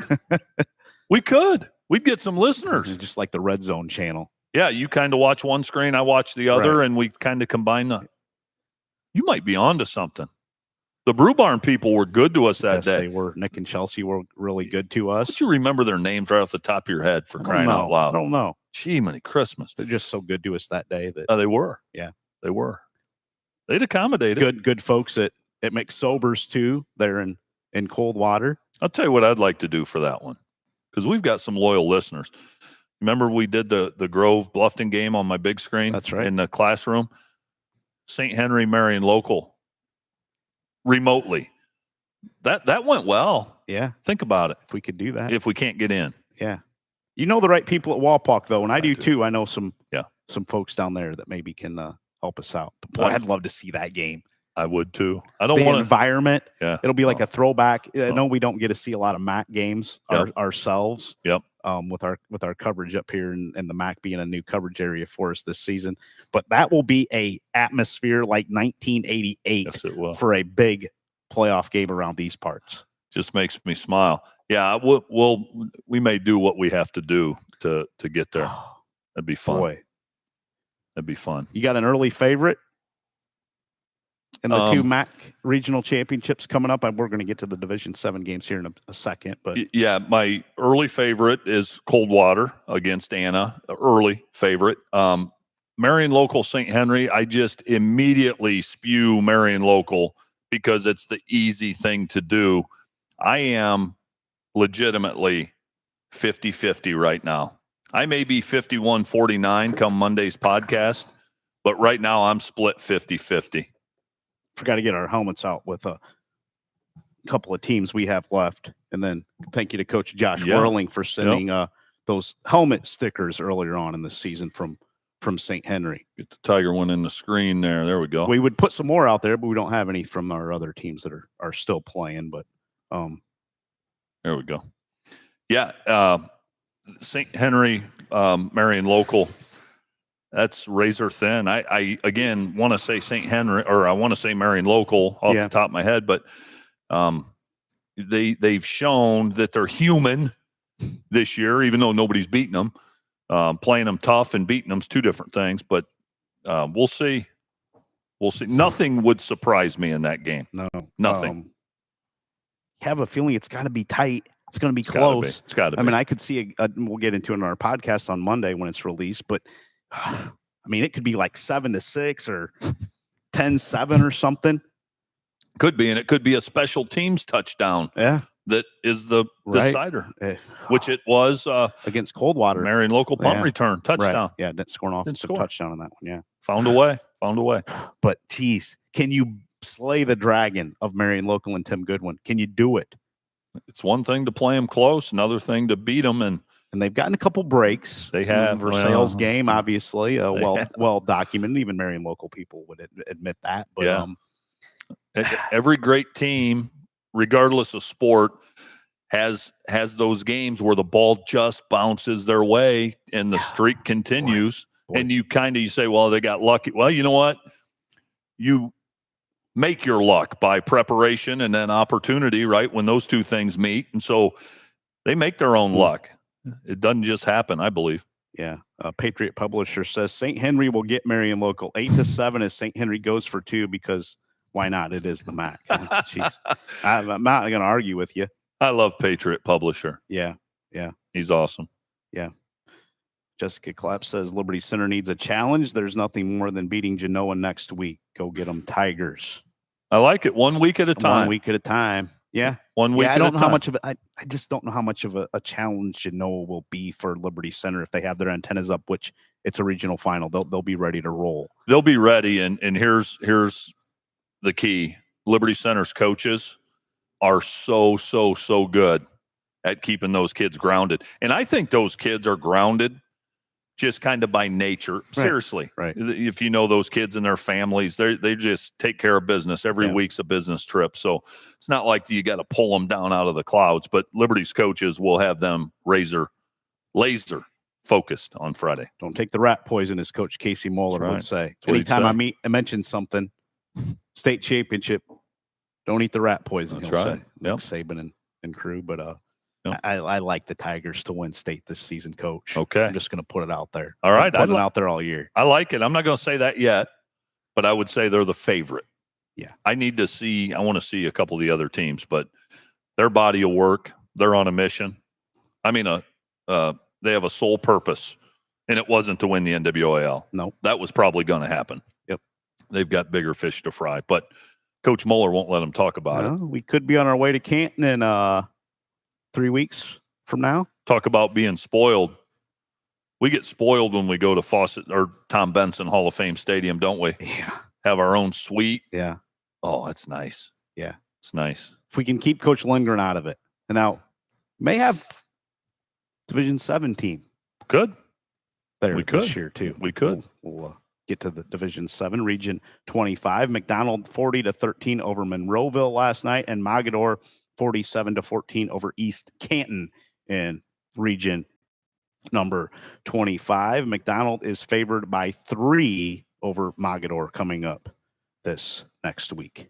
I'm just going to go with Mogador just because they're Mogador. Yeah. That's it. Yeah, maybe not the Mogador of old, No. but Norm Lingle and his teams in the 70s and 80s, my goodness. Yeah. They wouldn't have ran into Newark Catholic so many years. They would have had quite a few more state championships. There's a good documentary on YouTube. Stay right here on YouTube and search Mogador. It goes through the village of Mogador and kind of their football history. It's only like 12 minutes. It's pretty good. I like it. It's pretty good. I think they maybe only have that one state title. Yeah. And they could have 6. You know what I mean? Well, they beat St. Henry. That's the one where they came back. I think they may have got another one in the 80s or 90s. Okay. Too. Okay. But, the Adolph name in Mogador is a big name over there, and I know there was some Adolphs in that documentary that are involved in that. Okay. And I think there was some in that 86 team that Ayersville had their miracle victory over. Mogador also had a super stud running back not too terribly long ago that started at Mount Union and I won't be able to think of his name. Our listeners that follow football closely would be able to think of his name. He was a bad dude.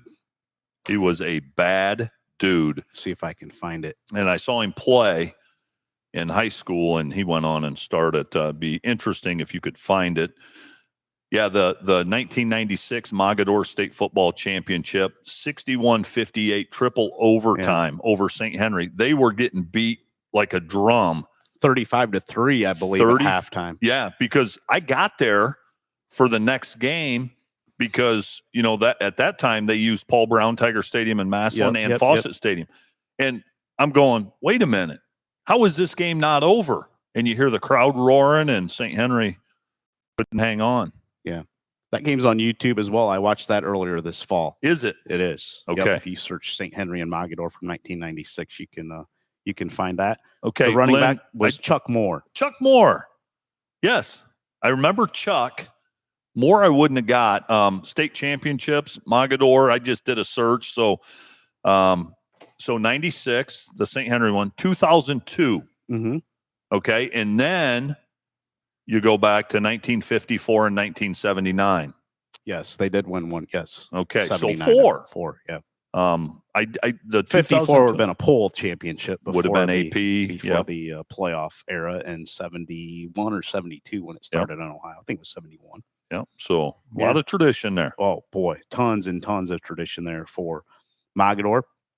Our area side of things in Division 7 coach, Columbus Grove knocked off Lima Central Catholic for the second time this season, 28-6 a night ago. The Bulldogs will play in their 4th consecutive regional final after topping the Thunderbirds. Trevin Baxter now has 70 catches for 910 yards, 11 TDs, 16 TDs overall. He's got 11 receiving, 1 rushing, 2 kick returns, 1 punt return, and 1 INT return. He scored 3 touchdowns for the Bulldogs last night, with 2 coming on receptions and another on a 30-yard interception return.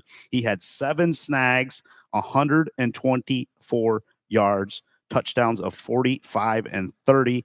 Gavin Baxter added an 82-yard fumble return for a score that opened the scoring on the night. LCC outgained Grove 345 to 222. So those 2 defensive touchdowns, a big impact in that one. Landon Best is playing really good here. Oh, he's played well all season, but it seems like as we've gotten later on in the season, he was 17 of 19, 176 yards. He is now 150 of 215. He's 12 yards away from 2,000, 28 scores now for Landon Best on the season. Brady Parker had a tough night against the Columbus Grove defense, 11 of 24, 186 yards. He also ran for 86, but boy, the Baxter boys, Landon Best, defense playing pretty well.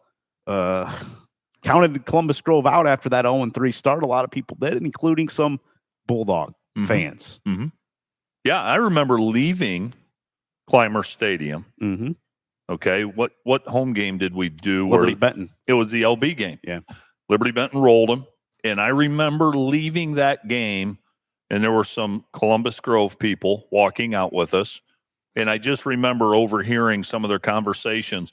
And it was nothing terrible. It was just, well, it's going to be a rebuilding season. We knew it coming in. All those things. Mm-hmm. And all Andy Schaefer and his guys. And here's the thing. Trevin, Gavin Baxter, Landon Best, those guys we mentioned, Young Barraza, Gavin, those guys. Columbus Grove just plays as a unit. Like if you ask somebody, hey, name their starting offensive line, defensive, a lot of no names. And what I mean by no names they lost a lot of guys from the last couple of years. Oh, Kylan Mays anchoring the line, Yeah. And so when I say no names, I mean they don't care. They don't care about the name on the back of their jersey. All they care about is playing for the Grove Bulldogs, and they are the consummate team. And you got to have some star power, some shiny toys, as a coaching buddy of mine likes to say. Trevin Baxter's a shiny toy out there on the flanks, and but they just are a team. And Landon Best is a fantastic leader. I mean, he's the guy you want in your huddle directing things. And if you talk to him with his helmet off the field, he's steady Eddie, man. Calm dude, just a leader. Yeah, remember he broke his leg in that Patrick Henry game week 3 a year ago, and that was sad. Yeah, it was so tough to see, and now they have him back, and boy, he's leading the charge as a senior, right? Yes, he is, and I'm glad you mentioned Gavin Baxter. You know, we always talk about Trevin. I talk about Trevin just because he's a player, but Gavin Baxter, holy smoke, he's a force. Yeah, it seems like, and we'd have to ask the stat guru from Columbus Grove, Ned Stexually, this, but it seems like here recently, about every week, they either have a defensive touchdown or some kind of a special teams touchdown. Which, if they're getting those, Columbus Grove is going to be really darn hard to beat. Yeah, it seems like there's times where you look at the final stats, and if you just looked at the stats, just the numbers, you'd say, man, Grove might have lost this game. Well, there's been a couple weeks where they've had less yardage, total yards, and really were outgained a night ago in that one. Yeah, and so they find a way to win and throw special teams in there. All three phases, Grove always finds that edge. They find game of inches. They always find that inch somewhere. Can they find it again this week? Yeah, they will have Leipzig, who was a 36-28 victor over Pandora Gilboa. Leipzig outscored PG 28-21 in the second half after leading 8-7 at the break to advance to its first regional final since 2019 and only the fourth in school history, 2011 and 1994. You didn't get Leipzig to a regional final back in your days, Coach? No, because everybody in the BVC was good when I coached there. Oh, that's your excuse. Yeah, Chris Algie had Macomb rolling, Scott Garlock at Liberty Benton, Corey Rawson was loaded under a guy named Tim Hale. Arlington was good every year. Was Shafe coaching at Corey Rawson at that time? He did. Was he helping? He was when there. You were coaching. Yeah, he did for a little bit. Okay. And then Hardin Northern, Pete Bruno's winning state championships. What that league looks like now, compared to it's a different league now. But what Joe Kirkendall has done at Leipzig, is just phenomenal. Yeah, both quarterbacks shined in that rematch a night ago between Leipzig and Pandora Gilboa. First time they played a 12-7 defensive slugfest that Leipzig won back in week 4. Week 4, all these rematches. I don't know why it was week 4, but just how it was this year. Mark Kirkendall, 18 of 25, 301 yards. He had touchdown passes to Marquise Williams and Mil Paniagua. Marquise Williams also caught 5 passes for 150 yards, and Avery Paris had 7 grabs for 76 yards. Aaron Hazelton added 2 rushing scores on 70 yards and had 19 lugs in that one. Kirkendall also had a rushing touchdown. Corey Gurton for Pandora Gilboa, 23 of 40, threw for 346 and 3 touchdowns, including 6 completions to Braden Ferguson for 165 yards and a score. Jace Fenbert caught 6 passes for 96 yards and a score, but a little more offensive night between Leipzig and Pandora Gilboa, but it's the Vikings who will move on. You know, a question I asked a couple weeks ago, and we never got an answer. And maybe Rick Moyer can help us. Is Aaron Hazelton Beaver Hazelton's boy? You have Beaver and Skid Hazelton, they're brothers. I want to know who Aaron's dad is, because if Beaver's his dad, he's bred to be tough. I'm just telling you. Hopefully, and so Rick I'm curious. Hopefully, Rick can respond here. You commented a little earlier. I'm sure Rick is tuned in as we're talking about Leipzig. Yeah, talking to earlier before we got on, talking to Aaron George about Leipzig. He saw him last night. He was super impressed with quarterback Mark Kirkendall and just kind of how they approached the game and Kirkendall's leadership and just Leipzig overall. Joe Kirkendall, his system and what they're doing. And, you know, hearing that from Coach George, it perks me up a little bit. Like, okay. Right. So we'll see. Grove's a different animal, but we know Leipzig will be well prepared. Patriot Publisher asked, is this the moment a stat was questioned about Grove and Ned hasn't already provided? He's provided it. I just don't know if how many straight weeks they went with the defensive touchdown or a special teams touchdown. Yeah, he's provided it. I just there's stacks of paper to comb through. Yeah. It's like investigating Watergate or something. If Ned's listening, I'm sure he's digging through. Yeah. Ned could be at a wedding and he would find that stat. Yeah. Doesn't matter. Yeah. Ned may be out. I don't know what he's doing this morning. He could be knowing Ned taking a nap. He probably had a long night. I bet he did.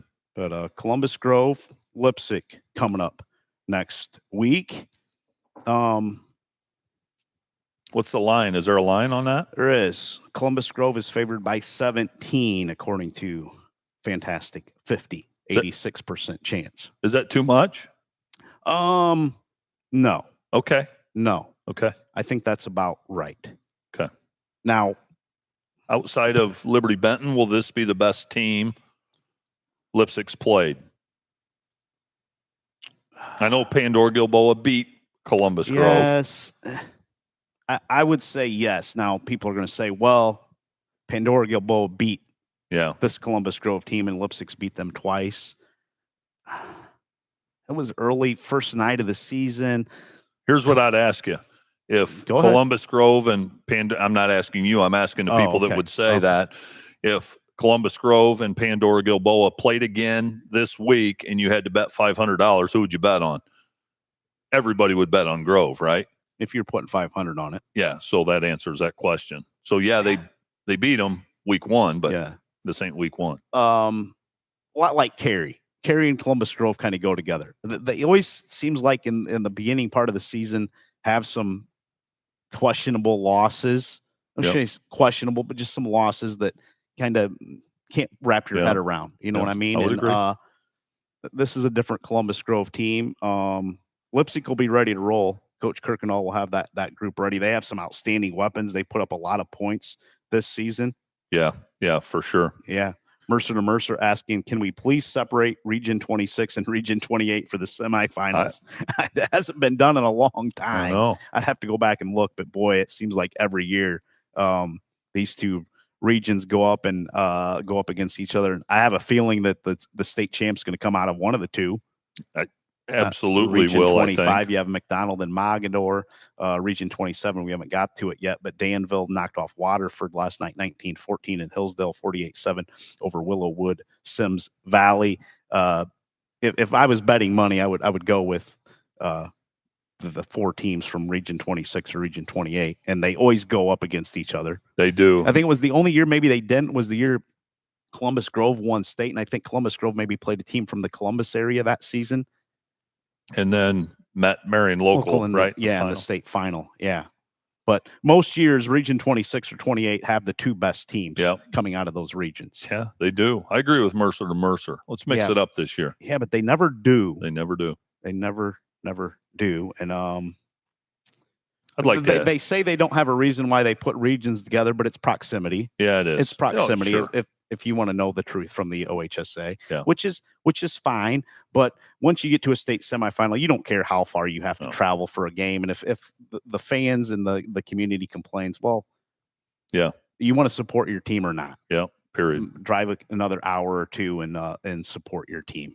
Period. Yes. Right. So Columbus Grove and Lipsick matching up at Lima Shawnee coming up next Friday night. I love it. I think it's going to be a great game. Two very well coached football teams. I can tell you that. Yeah, no doubt about that. And looking forward to talking about that one on Monday's podcast and following that coming up next Friday night. Region number 27, as I mentioned, Danville will play Hillsdale. The line in that one, let me look here, is Hillsdale by 26, as Danville is an 11 seed. Maybe trying to look through the list of teams left. I think they're the only double-digit seed remaining in the playoffs, Coach. Danville? Yeah. 11 seed. Wow. Yeah, and I think Cary's the only other team outside the top 8 that is still alive. Doing some quick glancing here, so forgive me if I miss somebody. But yeah, there's only 2 teams out of the top 8 that are still playing. And that maybe tells you something about our playoff field. Yeah, sure does. Yeah. Extensively talked about that, and maybe a strength of schedule. We can get into that in another day. But Region 28 setting up the rematch, Marion Local and St. Henry coming up next week. Marion Local, no problem with Fort Recovery for the second time this season, 35-0. The Flyers won their 76th straight game and earned a rematch with St. Henry. Marion Local had 343 yards of total offense, 213 coming in the air. The Indians were held to 135 yards on 38 plays. Brennan Hess, 13 of 14 last night for the Flyers, 213 yards. He completed 5 of those to Braden Mesher for 111 yards. Camden Eifert scored 4 times on the ground and had 102 yards on 19 totes. Mesher also added a 2-yard touchdown. Reese Wendell totaled 70 yards on 14 carries for Fort Recovery. The Flyers trimmed St. Henry 21-14 back in week number 4 again. There's week number 4. It's just kind of uncanny. Marion Local has won its last 19 against the Redskins, with the Redskins' last win over Marion Local coming back in 2009. The Flyers making their 25th regional final showing. And speaking of St. Henry, 49-12 over St. Henry last night. As the rematch is set up, the Redskins have not been to a regional championship since 2021, and this will be their 17th regional title appearance. 2 storied small-town Ohio programs on a collision course at Walpock. You know, it's crazy. Marion Local, I talked about how awe-inspiring it was that Coldwater's playing in their 25th. Exact same for Marion Local, 25th. Yeah, and it's not like they started doing this in the 70s. No. 50 regional since finals between 2 schools. Yeah, and they weren't doing this, like you said, in the 70s and early 80s. I mean, this has been fairly recent, but the stage is set. What a week it'll be building up to that in both communities. My goodness. Yep. Rick Moyer says, yes, that's Beeves' boy. They called him Dude. So there's your answer. Thank you, Rick Moyer, for that info. Rick, seriously, appreciate that, man. I figured because Skid, the older brother, I didn't think he had any boys at all, and none that age. And so how do you know all these people? Yeah, everywhere we go to Hopewell-Loudon last night, and you knew like half of Hopewell-Loudon's coaching staff. We go to Walpock earlier this season, week 1, when they played Clay, and you have like 5 buddies in the press box. I can never get you on the air because you're conversing with all these people that you know. You know, Lynn, I've been so blessed to meet so many people, and it just kind of spawned. You know, I've been at a few different schools, met a lot of people in college, had some good times with like Beaver and Skid Hazelton. I've got just a great story. I won't tell right now, but on the way home from a Cleveland Browns game, Gary Kreinbrink, longtime coach at Lipsick, Skid, Beaver, Hazelton, Kurt Steffen, coming home from a Browns game. And, I did something in the van on the way home. I was playing a trick with one of the buttons in the van, and Gary thought he was having car trouble because I was making the van make these beeping sounds. And so we stopped at a rest stop. I said I wasn't going to tell the story. We stopped at a rest stop, and Beaver and Skid and Gary, they have the van almost torn apart looking for what this beeping sound was. And Kurt Steffen, who was a defensive coordinator of mine, we were walking in the rest stop. I go, hey, Curdy. I go, you know that beeping sound? And he goes, yeah. I go, I've been doing it the whole time. And he goes, you better go out there and tell them now. They have half the seats ripped out and the glove box open, fuse panels open. What I was doing is going down the turnpike. I kept hitting the door open button on the minivan. And when you hit it, it would beep. And they thought they were having car trouble. And so I finally had to admit it because Kurt Steffen said, if you don't admit it, I'm telling them. And I thought, God, Beaver and Skid are going to put my lights out, you know. So we went out. I go, guys, stop what you're doing. I go, that beeping sound, it was me the whole time. And Beaver and Skid put me in a headlock, and luckily I lived to tell about it. I said I wasn't going to tell a story, but that whenever I hear Beaver Hazel, he wanted to kill me. Well, that'd be the day when you didn't tell a story, right? Exactly. So that's a true story. And Beaver, Skid, those guys will remember that. But that was kind of immature looking back at it. But boy, I was getting some mileage out of that. I love it. Yeah. Patriot Publisher wants to know if Cinda could bring that buck back with her. I'll tell you what, it would feed the Columbus Grove football team Thursday night. He said, glad the family is okay, but I'm jealous. I sit hours and hours and never get a good buck. Maybe I need to set my cruise at 55 and go hunting.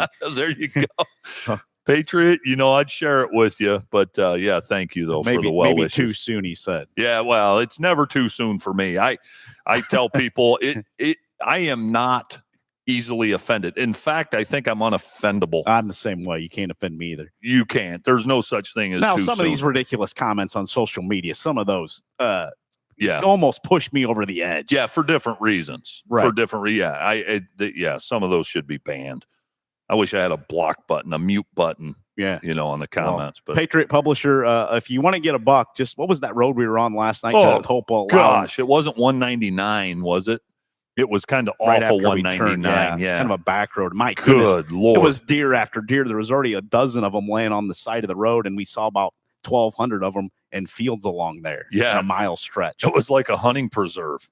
Yeah, that's where you go. Go near Bascom. Yeah, you'll get all you want. Yeah, no doubt about that.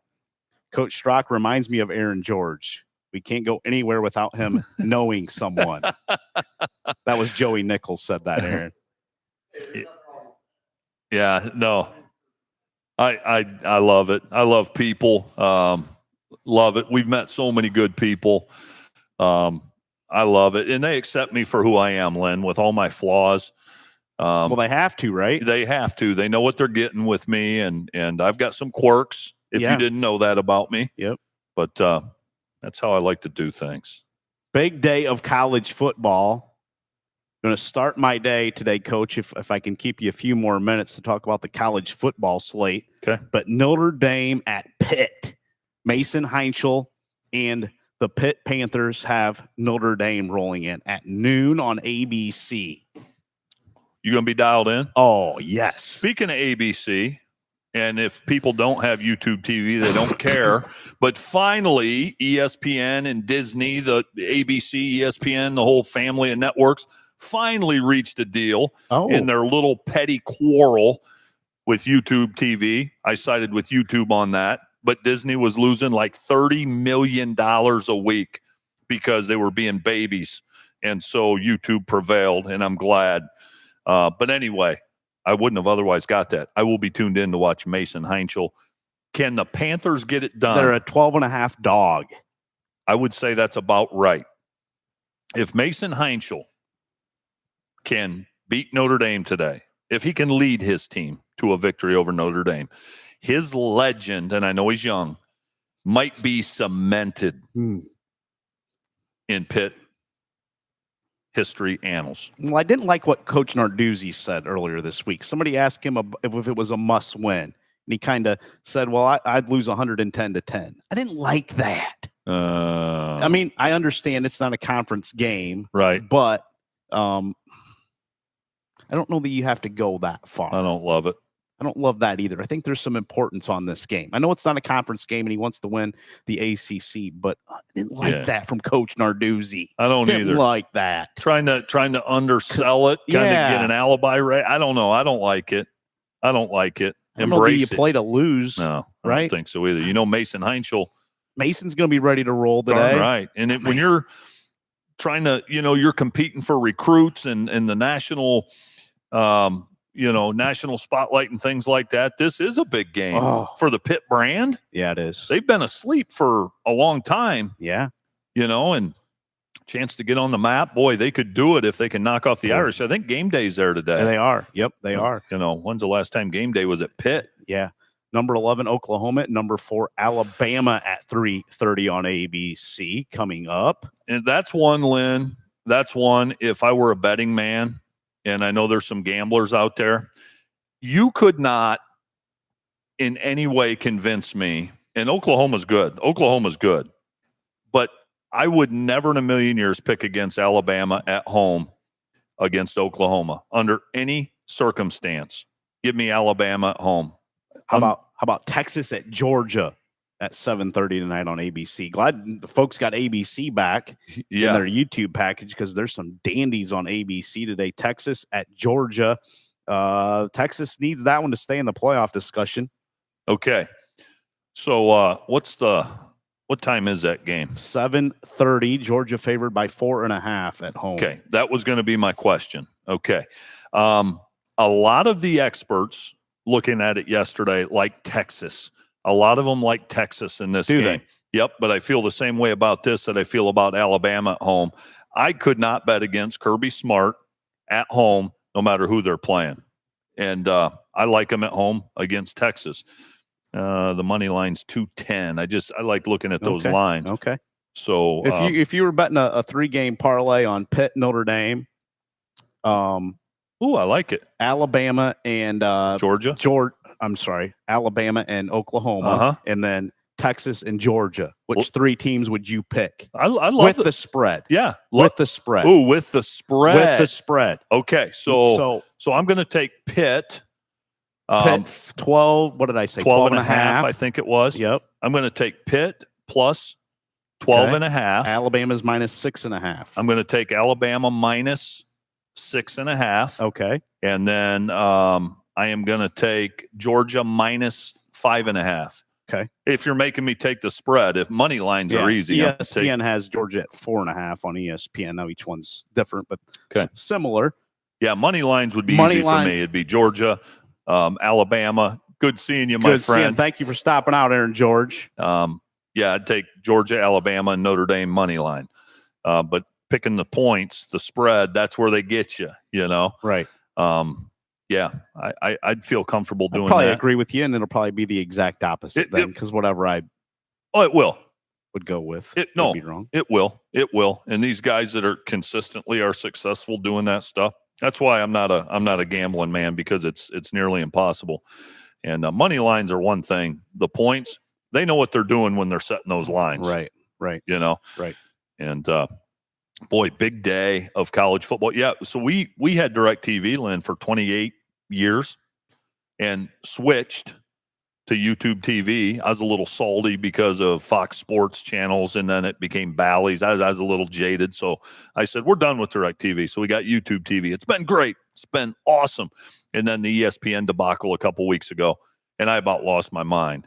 But I was confident that it would be resolved rather quickly. Yeah. And I guess Disney just lost a ton. Wow. A ton. Yeah. So serves them right. Yep. Headed to the regional championships and some big ones coming up, not just in our area, but around the state that we'll keep track of on next Saturday's Rise and Rewind show. That was fun. That was a good show. And I'm super happy for the teams that are moving on. And somebody's got to win. Somebody's got to lose. So congrats to those who bowed out last night. There's no shame in that. Yeah. Follow us on social media, and our website as we'll get you the regional championship sites as they're released here either today, maybe some will be tomorrow, but a lot of them we've already got heading into the noon hour here on a Saturday morning. Love it. And I also want to reiterate, Lynn, thanks to all of our loyal listeners. Yes. We've got some just awesome listeners, and then our sponsors. Yep. We couldn't do what we're doing without all those people. So thank you to everybody. A lot of Go Irish out there. Oh, including your sister. Yeah. You know what? She got when her and Scott were dating and got married, she got absolutely brainwashed. He indoctrinated her. She's an Irish fan? Oh, I thought she was a Buckeye fan. No, she bleeds it. She used to be. How do you change? Well, Scott indoctrinated her. It's a brainwashing thing. And so she's an Irish fan. They underachieve almost every year. And so we'll see.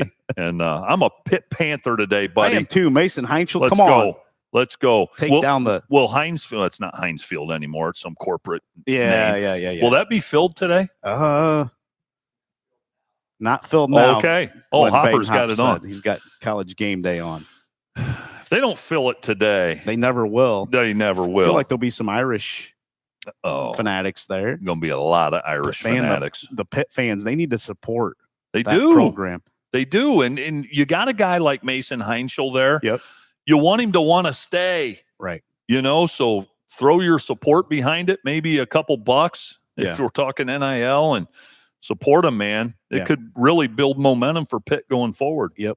Thank you to our good friend Norm Zeider at the Swanton Welding Company. Their mission to be the most dependable team delivering the highest quality steel fabrications, and the Swanton Welding Company definitely does that. Thank you to our good friend Normie Zeider, a big Liberty Center fan. He's in the height of his glory here as the Tigers trying to make a march to Canton again for the third straight year. He is, but he's one of the most humble fans you will ever meet. I remember his son Zane quarterbacked that great Liberty Center team that lost in the state semis to Canfield South Range. And I just remember Normie after the game, there were a lot of tears and all that. And Normie was just even Steven. Yep. It was a great year. It was a great experience and time to move on. Yep. Also, thank you to our hosts here at American Freedom Energy and Grandma's General Store, Glenn and Greg Badenhop. We'll be back here on Monday for our podcast when that is released. Can't wait. It'll be here for We'll figure out our game cast coming up next week as well. Stay tuned for that as well. And like I said, go to our social media or website. We'll get you all the regional final sites as they are released, or we get some inside knowledge on those. Love it. Yep. Have a great weekend, Coach. What's on your docket for today? A lot of college football. But the family's going to be home now, so you may be put to work. Things changed. I thought I was going to have a quiet weekend at home with our new puppy, Tucker. And Cinda was going to be in Chicago for the weekend. Morgan's never home. Grant's down at Marietta today. Bluffton wraps up their season. Taylor's in Columbus, all married. So it was going to be a peaceful weekend. And now Cinda did an about face because of the deer strike, and she'll be home. And I will be grilling something. Will you? Do you know what it will be yet? Well, I still have cheddar brats in my freezer from Monday's Rise and Rewind. I did the ground beef patties. Okay. The Sonnenberg Farms beef patties are out of this world. So I don't know. I may grab some more beef patties, and I'm going to have to go out there and snoop around a little bit and see what I can pick up for the day, because the wife's out of town and I'll have our yellow lab Clark to deal with, but hopefully I can watch some football. We'll send a partake in the football festivities. No, she'll be anywhere but in there with me. And I am another thing I'm going to grab before I leave. I'm going to need some Pepsi. Oh yeah. I'm going to need some Pepsi for the day. Those. That's always a good idea. I'm excited. I love Saturdays, man. Yeah, I love Saturdays. I'll watch the Beavers down at Marietta. They're trying to go 6-4. They're 5-4, right? Trying to get to 6-4. So I'll watch that online. Yeah. And outstanding. Yep. College basketball getting underway, and girls basketball starts next Friday as well. And then the boys the following Friday night.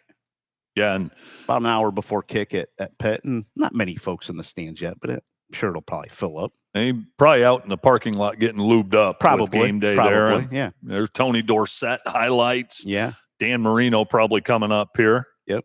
Yeah. Boy, Pitt, that's back when they had the old campus stadium. It was a big bowl. Yes. Look at it there. Yes. Yeah. Great facility. Yeah. Mm-hmm. Yep. So tune in to watch Mason Heinchel, the former Clay quarterback, today at noon as they face Notre Dame. I love it. Go Panthers. Yeah. Coach, have a great day. Thank you to too. all of our sponsors. Thank you to everybody that tuned in again this week. Have a great weekend. We'll talk to you again on Monday.